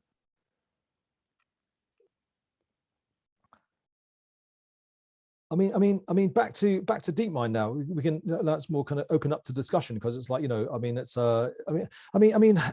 really, what's happening? There is a kind of strategic game going on. So there is I'll be giving these talks in May, but there is, you basically, like Jesus saying, you got to be, as wise as serpents and innocent as doves. So it is a treacherous landscape, because there's an issue of patents as well. You're dealing with something that's basically everyone has their eye on you. In the course of the past few years, I've had 2 offers for funding from indirectly from the US Defense Department. So I'm glad I didn't take it, for Christ's sake. Be owned by the US Army. That's not something I actually, it's not such a good thing, is it? I mean, I'd rather be temptations from the devil. Well, army, it's, countries need armies and stuff, but that's a whole other can of worms, isn't it? Talking about US imperialism and stuff. I'm not saying America's a great country. I want America to be great, but I don't want to be owned by the US Defense Department. So anyway, cut long story short, there was funding from this guy actually based in England, who was ex-Marine. Ex-US kind of officer, and he was a scientist. I won't say any names, but he had a laboratory. He said, come to my laboratory on a DARPA grant, he said, and we'd do the paperwork. And it didn't happen. I'm glad it didn't happen. And then a few years back, a kind of like was a video call for 4 potential funding, and the guy at the other end in Los Angeles he's an ex-Marine, actually Marine officer corps probably. He's still in the Marines, but he finished a PhD in cybersecurity, so probably CIA. But anyway, I'm guessing. Anyway, he said, he said basically he could arrange a meeting with the head of DARPA, to get funding, basically. So he asked, and I didn't go for it, because I didn't want to be. I didn't want to be owned by, then I couldn't talk about my stuff. It will be top secret. I'll probably be whisked away in some laboratory and I'll basically disappear from this planet. And, so I didn't go for that path. So what I'm saying is there's an interest militarily, there's interest commercially in terms of patents, and there's a kind of like real kind of game to play. So when you turn dealing with DeepMind, you got to be super, super careful. You know what I'm saying? Because people play all these kind of games. At the same time, a lot of the people in DeepMind, they're owned by Google. And I think Demis Hassabis, really, I have affinity with the guy, because I think he's, from what I've heard, he's a really nice guy. Funny thing is, I mean, in and around London, I walk around the DeepMind headquarters in Russell Square all the time. And, not so much new headquarters. So basically, we're in the same kind of, we probably pass each other in the street. I mean, Demis Hassabis apparently still rides the Northern Line from Highgate, where I used to live, where I moved from, into King's Cross. So it's almost as if it's inevitable. It's almost like bump into each other in the street. Like, ho, Demis, I'm your competition. So yeah. How would you? It sounds like from that perspective, you wouldn't want to talk with them much at all, because, well, I mean, for me, I feel like Demis, as you said, is a very nice guy, but even then, he would be very restricted in what he could and couldn't say. But he's also got a ginormous ego. I mean, I noticed in the past, he basically takes other people's ideas and he claims all the credit, like, the Atari playing game. So that came from, Schmidober Lab, didn't it? The 2 guys. I mean, they disappeared. I didn't know that. I didn't. Okay. So I think there are egos, and I think there is a kind of like, but I think I got to play this game carefully, because basically, I think one of the troubles of AI is basically, okay, this sounds kind of funny, but most AI companies, they don't have a business plan. They don't have a means of cash flow. Okay, So here's some, AI specialists specializing in, say, insurance. There's one, I can't remember the name of it, but they got a niche basically, and they basically got some cash flow from insurance companies doing insurance quotes. But mainly, most AI companies get sold to Twitter or get sold to a big like DeepMind, to Google, because they can't generate cash flow. And even now, Google can't. They say, oh yeah, DeepMind saves us 35% energy. But if that really was the case, then I'm saying DeepMind technology, they'll be raking in with all these data centers. I'm saying that's probably a fluke, kind of like extreme case where they did save 35% energy in a very wasteful. But what I'm saying is basically DeepMind doesn't have a business plan, doesn't have a means of cash flow. But the technology I'm working on, I think there is a niche. Okay, and it's this idea. Clay M. Christensen. He died a few years ago. He's a Mormon. He's a business theorist. Okay, Utah, Salt Lake City, and he had this idea of disruption from below. So he's quite influential in business idea that disruption comes from below. So the ARM chip. So there's an incumbent, Intel, all powerful, Chipzilla. But ARM came from below, and basically now ARM has basically taken over. Now there's a kind of niche where basically the technology I'm working on, because it's all based on discrete mathematics, it's super energy efficient. I don't have the resources to make self-driving cars. I don't have mainframes and TensorFlow, but I have my laptop, my phone. But what I'm doing is super energy efficient. And there's a niche in terms of, okay, IoT. You know what I'm saying? Microcontrollers that really need to be super energy efficient, where backpropagation really isn't doing it. You know what I'm saying? It's highly energy inefficient. So this new approach I'm doing, it has a kind of like means to really penetrate from below. But there's also mobile phones and toys. Now, one of my Patreons, isn't it? It's only six guys. I mean, I'm grateful for my Patreons. One of the guys, he makes sex dolls. Okay, he makes his own sex doll, for Christ's sake. And I'm not dissing the guy. I really like the guy. I think this is amazing, because then I think there's a reason why he's connected with me. Is I was like saying, the universe saying to me, this is a market. Look, if I do an AI for a sex doll, no one's going to, like a self-driving car, no one's going to get run over, or there's going to be no fatal accident, is there? You know what I'm saying? It's a safe little niche that I can actually generate income from, that people are willing to pay for a kind of talking, a companion. So I think my technology is going to come from the bottom up. It's going to be like a grassroots revolution. It's going to be toys, sex dolls, Internet of Things. Do you know what I'm saying? So I'm saying the startup at the end of time. I think about it a lot, and you have to be super clever to play this game right. Not get owned by any military, not the US military, Russian military, Chinese military, any Israeli military. You basically want to not be owned by any corporation. You want to be, I say this all the time, I don't want to be owned by some guy who's made, say, tens of millions, and he lends you a kind of few hundreds of thousands or a few millions, because he's only made a few millions. He's going to be on the phone to you every day saying, what are you doing with my money? You know what I'm saying? So you want a certain kind of funder. So you've got to play this kind of perilous game of basically finding the right funder who's not going to hassle you. You know what I'm saying? Who actually believes in the wider mission. He's not going to say, cash in your technology at the expense of the social movement activities kind of thing. So I'm playing a very kind of complex game. Do you see?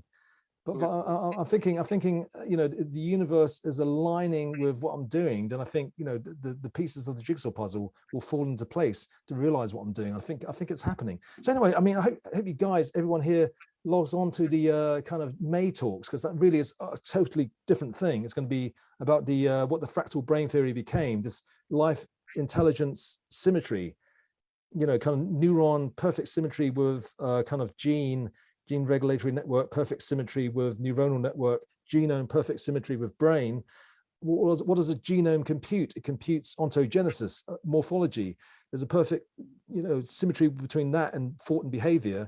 And then the familiar symmetry that many people believe is the case anyway, that evolution over genes and genomic regulatory networks is basically a kind of perfect symmetry with creativity, human creativity and human learning. So that's the huge idea, which is all expressed in discrete mathematics, and is all basically recursively self-modifying. And then the application of that idea on my laptop, on my smartphone, and my laptop talking to my smartphone took me a heck of a lot of time to code. I don't know if you do network coding. You've got to do synchronizing, all these messages to get video and sound, and then transmitted, and messages going back and stuff. It's a real pain to do, but it's really quite intricate. And anyway, then the theory then is my laptop and phone talking to one another. And then basically I need to then find a market niche that does something useful to generate cash flow. And then that's the beginning of the startup at the end of time. So do you see, there's lots of details, and it's basically, but this is magic. See, I'm trying to manifest. I'm trying to manifest the startup at the end of time. Okay, any other questions, I wonder?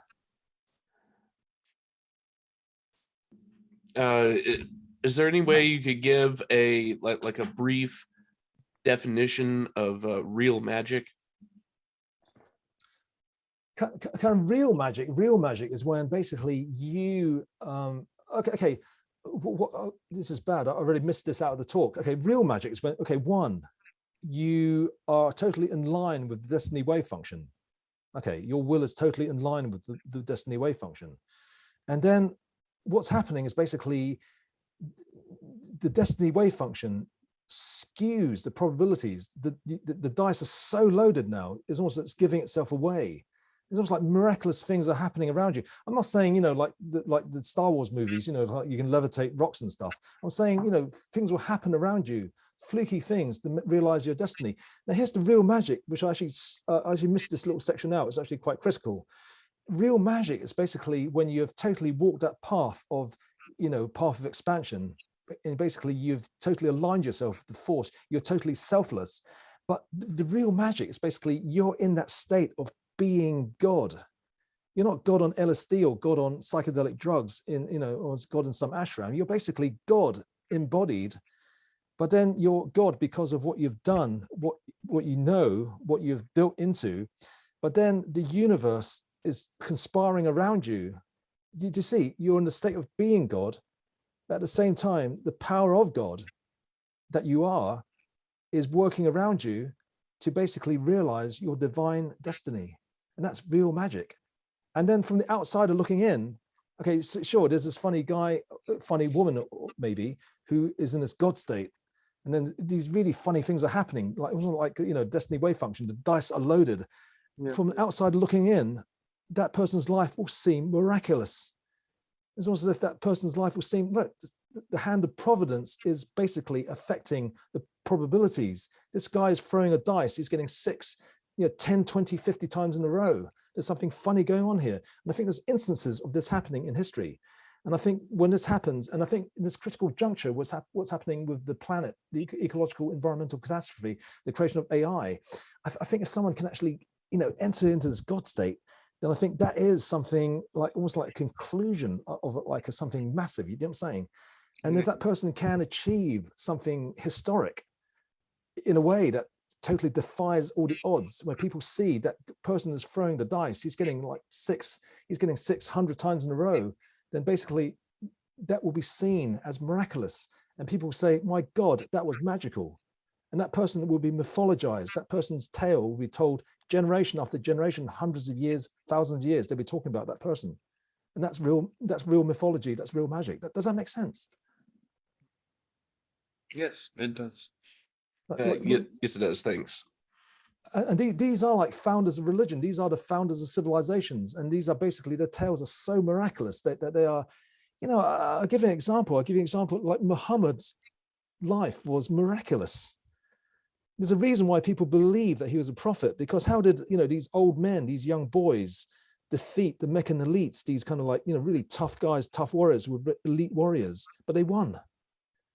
Against all the odds, this kind of like community of really kind of like the, you know, low status men, you know, kind of women, the early Muslim community, against all odds, they became the dominant force and became, you know, one of the fastest growing religions in the world, for better or for worse, because, you know, Shiites and Sunnis recognized that things went corrupt quite quickly.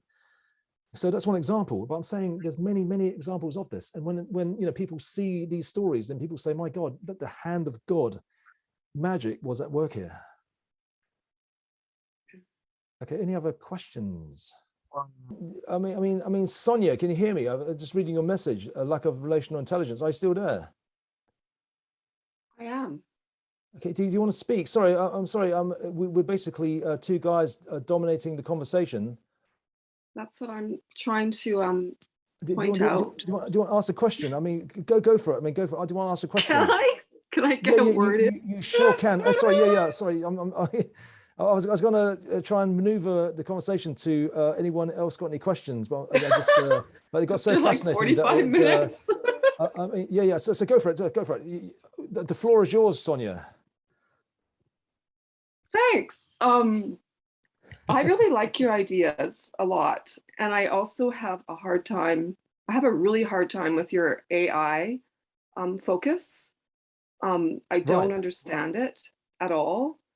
And I just sort of, there's a little bit in the written thing I did that speaks to this. So I guess I'm curious about, for me, there's like, I feel like I'm really interested in the realization of human intelligence actually at this time in our trajectory. And I feel like there's actually something that the realization of what AI is just going to come around to the fact that we need a functioning ecosystem to allow our own intelligence to actually learn in an environment that includes a far bigger intelligence than our own personal brains and wills could ever provide.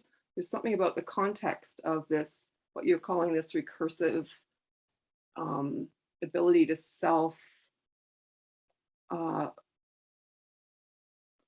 to evolve, that it requires this context that we have right now on this planet.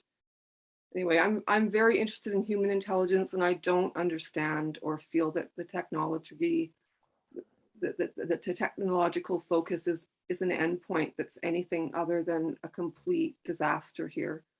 So I'm very curious how you can justify more technology in this situation where we're losing our forests, our ability to live here as human beings. It's not gonna get any better. It's just gonna get worse. And I just think technology is just pretty much the thing that's fucking us up right now. Yeah, that's one question. And then the other thing I would like to say is there's something about like, I really like how you talk about synchronicity and magic a lot. And it reminds me, like, some of your processes sound a lot like what I went through a lot in the 90s, like going on these crazy walks where things happened, right. or asking for a vision in the middle of a city, you know, these kind of weird things that can happen. I do all the time. So I've spent a lot of time with different, like mostly Tibetan Buddhist masters and things. And there's just something I wanted to speak to there.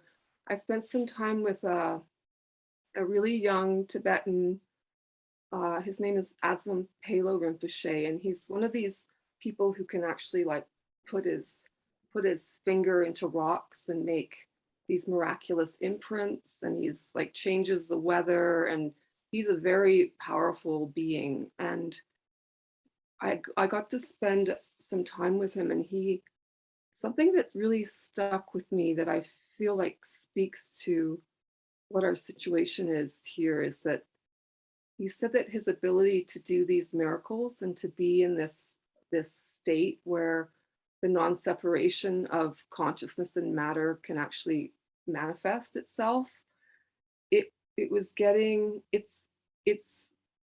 relies on a context. If he's going to do it in a way that's visible, it relies on belief of the people around him. So he says that even in Tibet, this capacity for him to realize or to manifest these magical events is getting less because people don't believe in it as much anymore. And it's almost impossible in the West because you need a kind of a field in order for it to happen.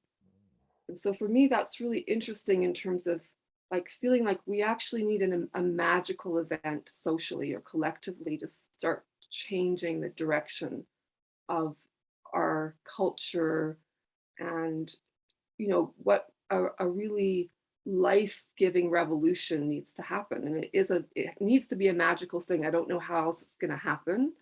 So there's something interesting to me about this belief and hitting up against our materialistic kind of high tech, our obsession with technology and all this. So maybe that's something for you to kind of riff on for a moment or two. Oh Thank yeah, you. no. I mean, Sonia, what you're talking about really is William Blake's Dark Satanic Mills, isn't it? So basically, when William Blake was, basically writing about this and talking about this, basically the Industrial Revolution has barely got underway. So what I see now is basically, the Dark Satanic Mills are very, very dark. They're destroying the planet. So essentially, Dark Satanic Mills was the first kind of like application of, like one of the early applications of steam engine and the Industrial Revolution to basically, take people's jobs away and to do milling with machines. And now this machine has gone awry. What I think has happened is basically during the Renaissance, there were these ideas in books like Asclepius of basically, technology. Even Francis Bacon was saying things like, we're supposed to quote, to bring forth the progeny of a spring of invention that may overcome to an extent and subdue our needs and our miseries. Now, contrast that with the world today, where our technology is producing unnecessary needs and it's producing misery. And the idea of the Rosicrucian panacea of a cure for all to basically cure infirmity and disease. Now, technology causes disease. It's actually causing the destruction of the planet and very annihilation of life on Earth. So what I think has happened is basically this beast, this technological magical beast has become black magic. So basically the idea of, using technology to examine nature and then gain more science and gain more technology to examine nature more and gain more technology and more power has had a life of its own. But basically it's become a monster. It's become something horrific. That's the antithesis of what many of these people believe in. Now, okay, Francis Bacon does get a bad press. He was saying things like, we're going to shake nature to our foundations and dominion over nature, exploit nature, and use nature, essentially. Now, a rational and dignity of man was saying something different. So it was saying to be the minister of nature, that magic is not about being the imitator of nature merely, it's about being the minister of nature. And then from that derived from something even earlier, book of Asclepius, that humankind should preserve nature's beauty and add to nature's beauty. You see how it's changed from Asclepius to Oration, minister of nature, to Francis Bacon, to something now horrific. That's totally antithesis of nature, antithesis of human well-being. Saying of curing malady and disease and overcoming need and desire. And so what I think is basically this is a recurring idea that the morals, the values of the Renaissance, the values of spirituality have become lost in the mix. And this is what the Romantics were warning against. So William Blake was part of a Romantic movement. They were very into their nature mysticism. In Germany, Goethe, all these Schilling, they were nature mystics. They thought nature was a part of God. And this is straight from, these kind of Hermetic texts. So what I think has happened is basically the beast, obviously there's technology for warfare, for destruction, for killing people. But the apparatus of technology, the world industrial economic complex, has become something divorced from those original values of actually, safeguarding, protecting, and actually benefiting humankind. And it's got a life of its own. So what I think it needs to happen, the beast needs to be tamed, the demon needs to be reined. So I think that's the challenge of the age, and it's going to require a revolution. And in order to require, this revolution happen, yes, you're right, it's going to require something dramatic.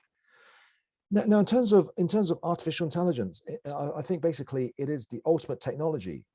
But if this technology emerges in the mindset of Ayn Rand's selfishness as a virtue, in this kind of like selfish genes, neoliberalism dominated kind of worldview, it's going to be an absolute disaster.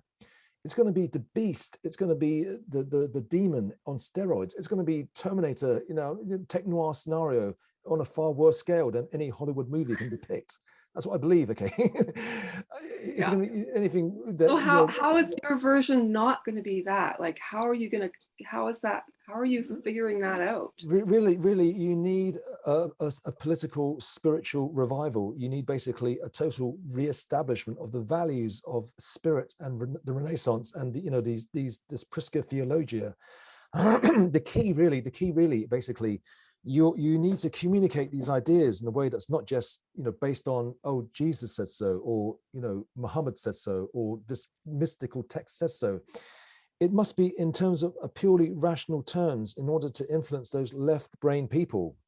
Now, I mean, the last conversation, this was Gail Bradbrook's question of basically how do you control the psychopaths in a social movement. Now, I don't know how exactly she phrased it, But basically, you need, basically, there is a kind of like a, yes, in your text, a male kind of like domineering Francis Bacon, slightly sociopathic, dark traits kind of personality kind of thing.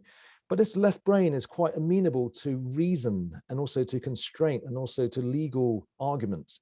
Okay, so what I think needs to happen is basically you need legislation, but so the spirit, that, you know, saying the spiritual revival in terms of logic, philosophy, and mathematics then needs to connect with legislation and how society is run, and that's the key challenge, and that is the revolution.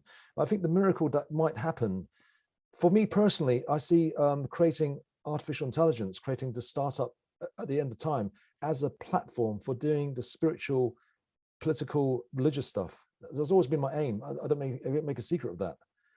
So I see basically, okay, on a very simple level, you know, industry 4.0, you really can use this technology to benefit people on a great scale. Now, just imagine true artificial intelligence. Even the poorest person has access to the best medical advice, the best legal advice. You know what I'm saying? On a very simple level, it can help humanity, but it can also destroy humanity. So I think with the right legislation, with the right kind of ideas revived for the 21st century, you know, derived from the ancient mystery traditions, if you can really have these, revive these traditions in a perfectly rational way, and then have these kind of like traditions then affect how the world is run, I think that is the only answer.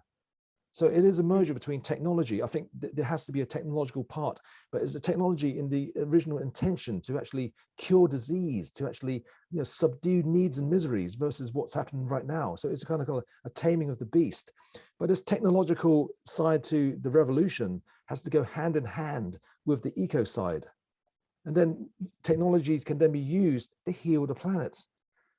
You know, the inspiring way of looking at things is that, you know, there's energy in the world in terms of like, you know, fusion power is going to be cracked because of how the sun works.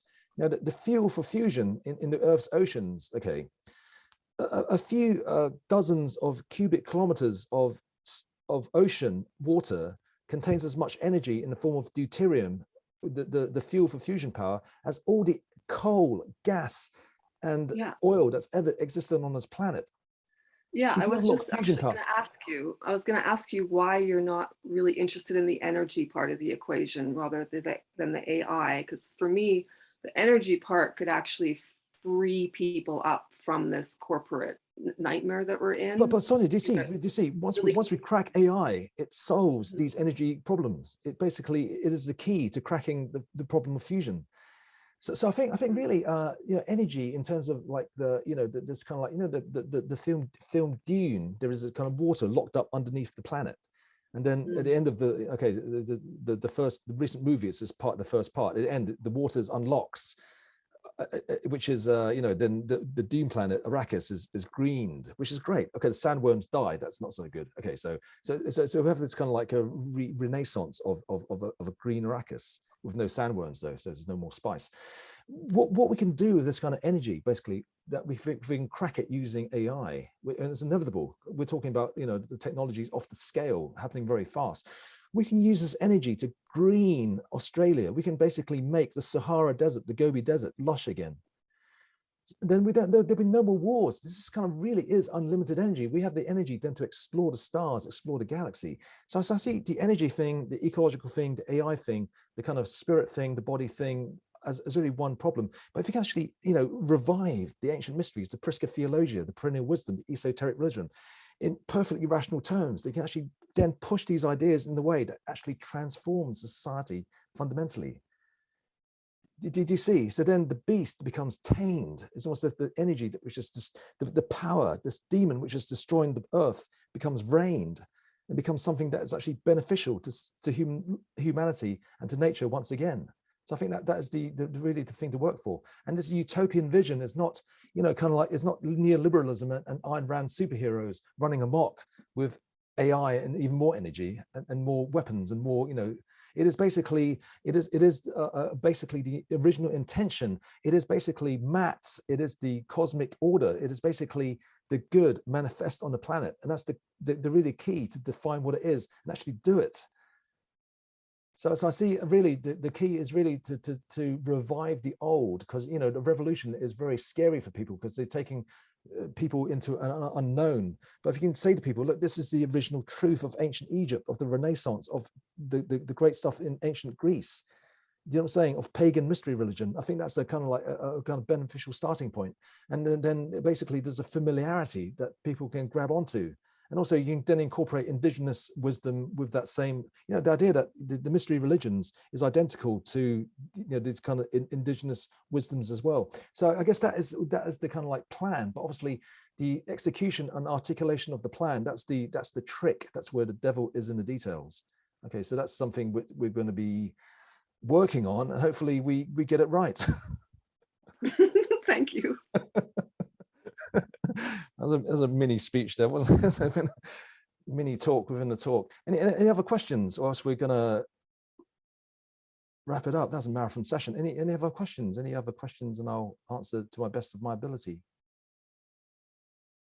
Okay, that was a marathon session. Thank you everybody for attending. That was 3 hours. My God, that was it didn't seem like 3 hours. That was 3 hours 10 minutes. My God, thank you for attending. Oh my God, people who are still on, that's amazing. I mean, you know, and keep in touch. I mean, you know, connect with me on social media, help me on Patreon if you like, donate if you like, and basically log on to the next talks in May, because that's all about the brain, genome, life equals intelligence theory, and the startup at the end of time. Anyway, thanks very much for attending, and hope to see you at the next talk, and keep in touch. If you have any other questions, just write in, and I hope to do my best to answer. Okay, thank you very much. Thank you. Thank you very much. Thank you, Roshan. Thank you, Sonia. Thank you, Matt. Thank you, Sonia, for the wonderful questions. Sorry for taking up too much.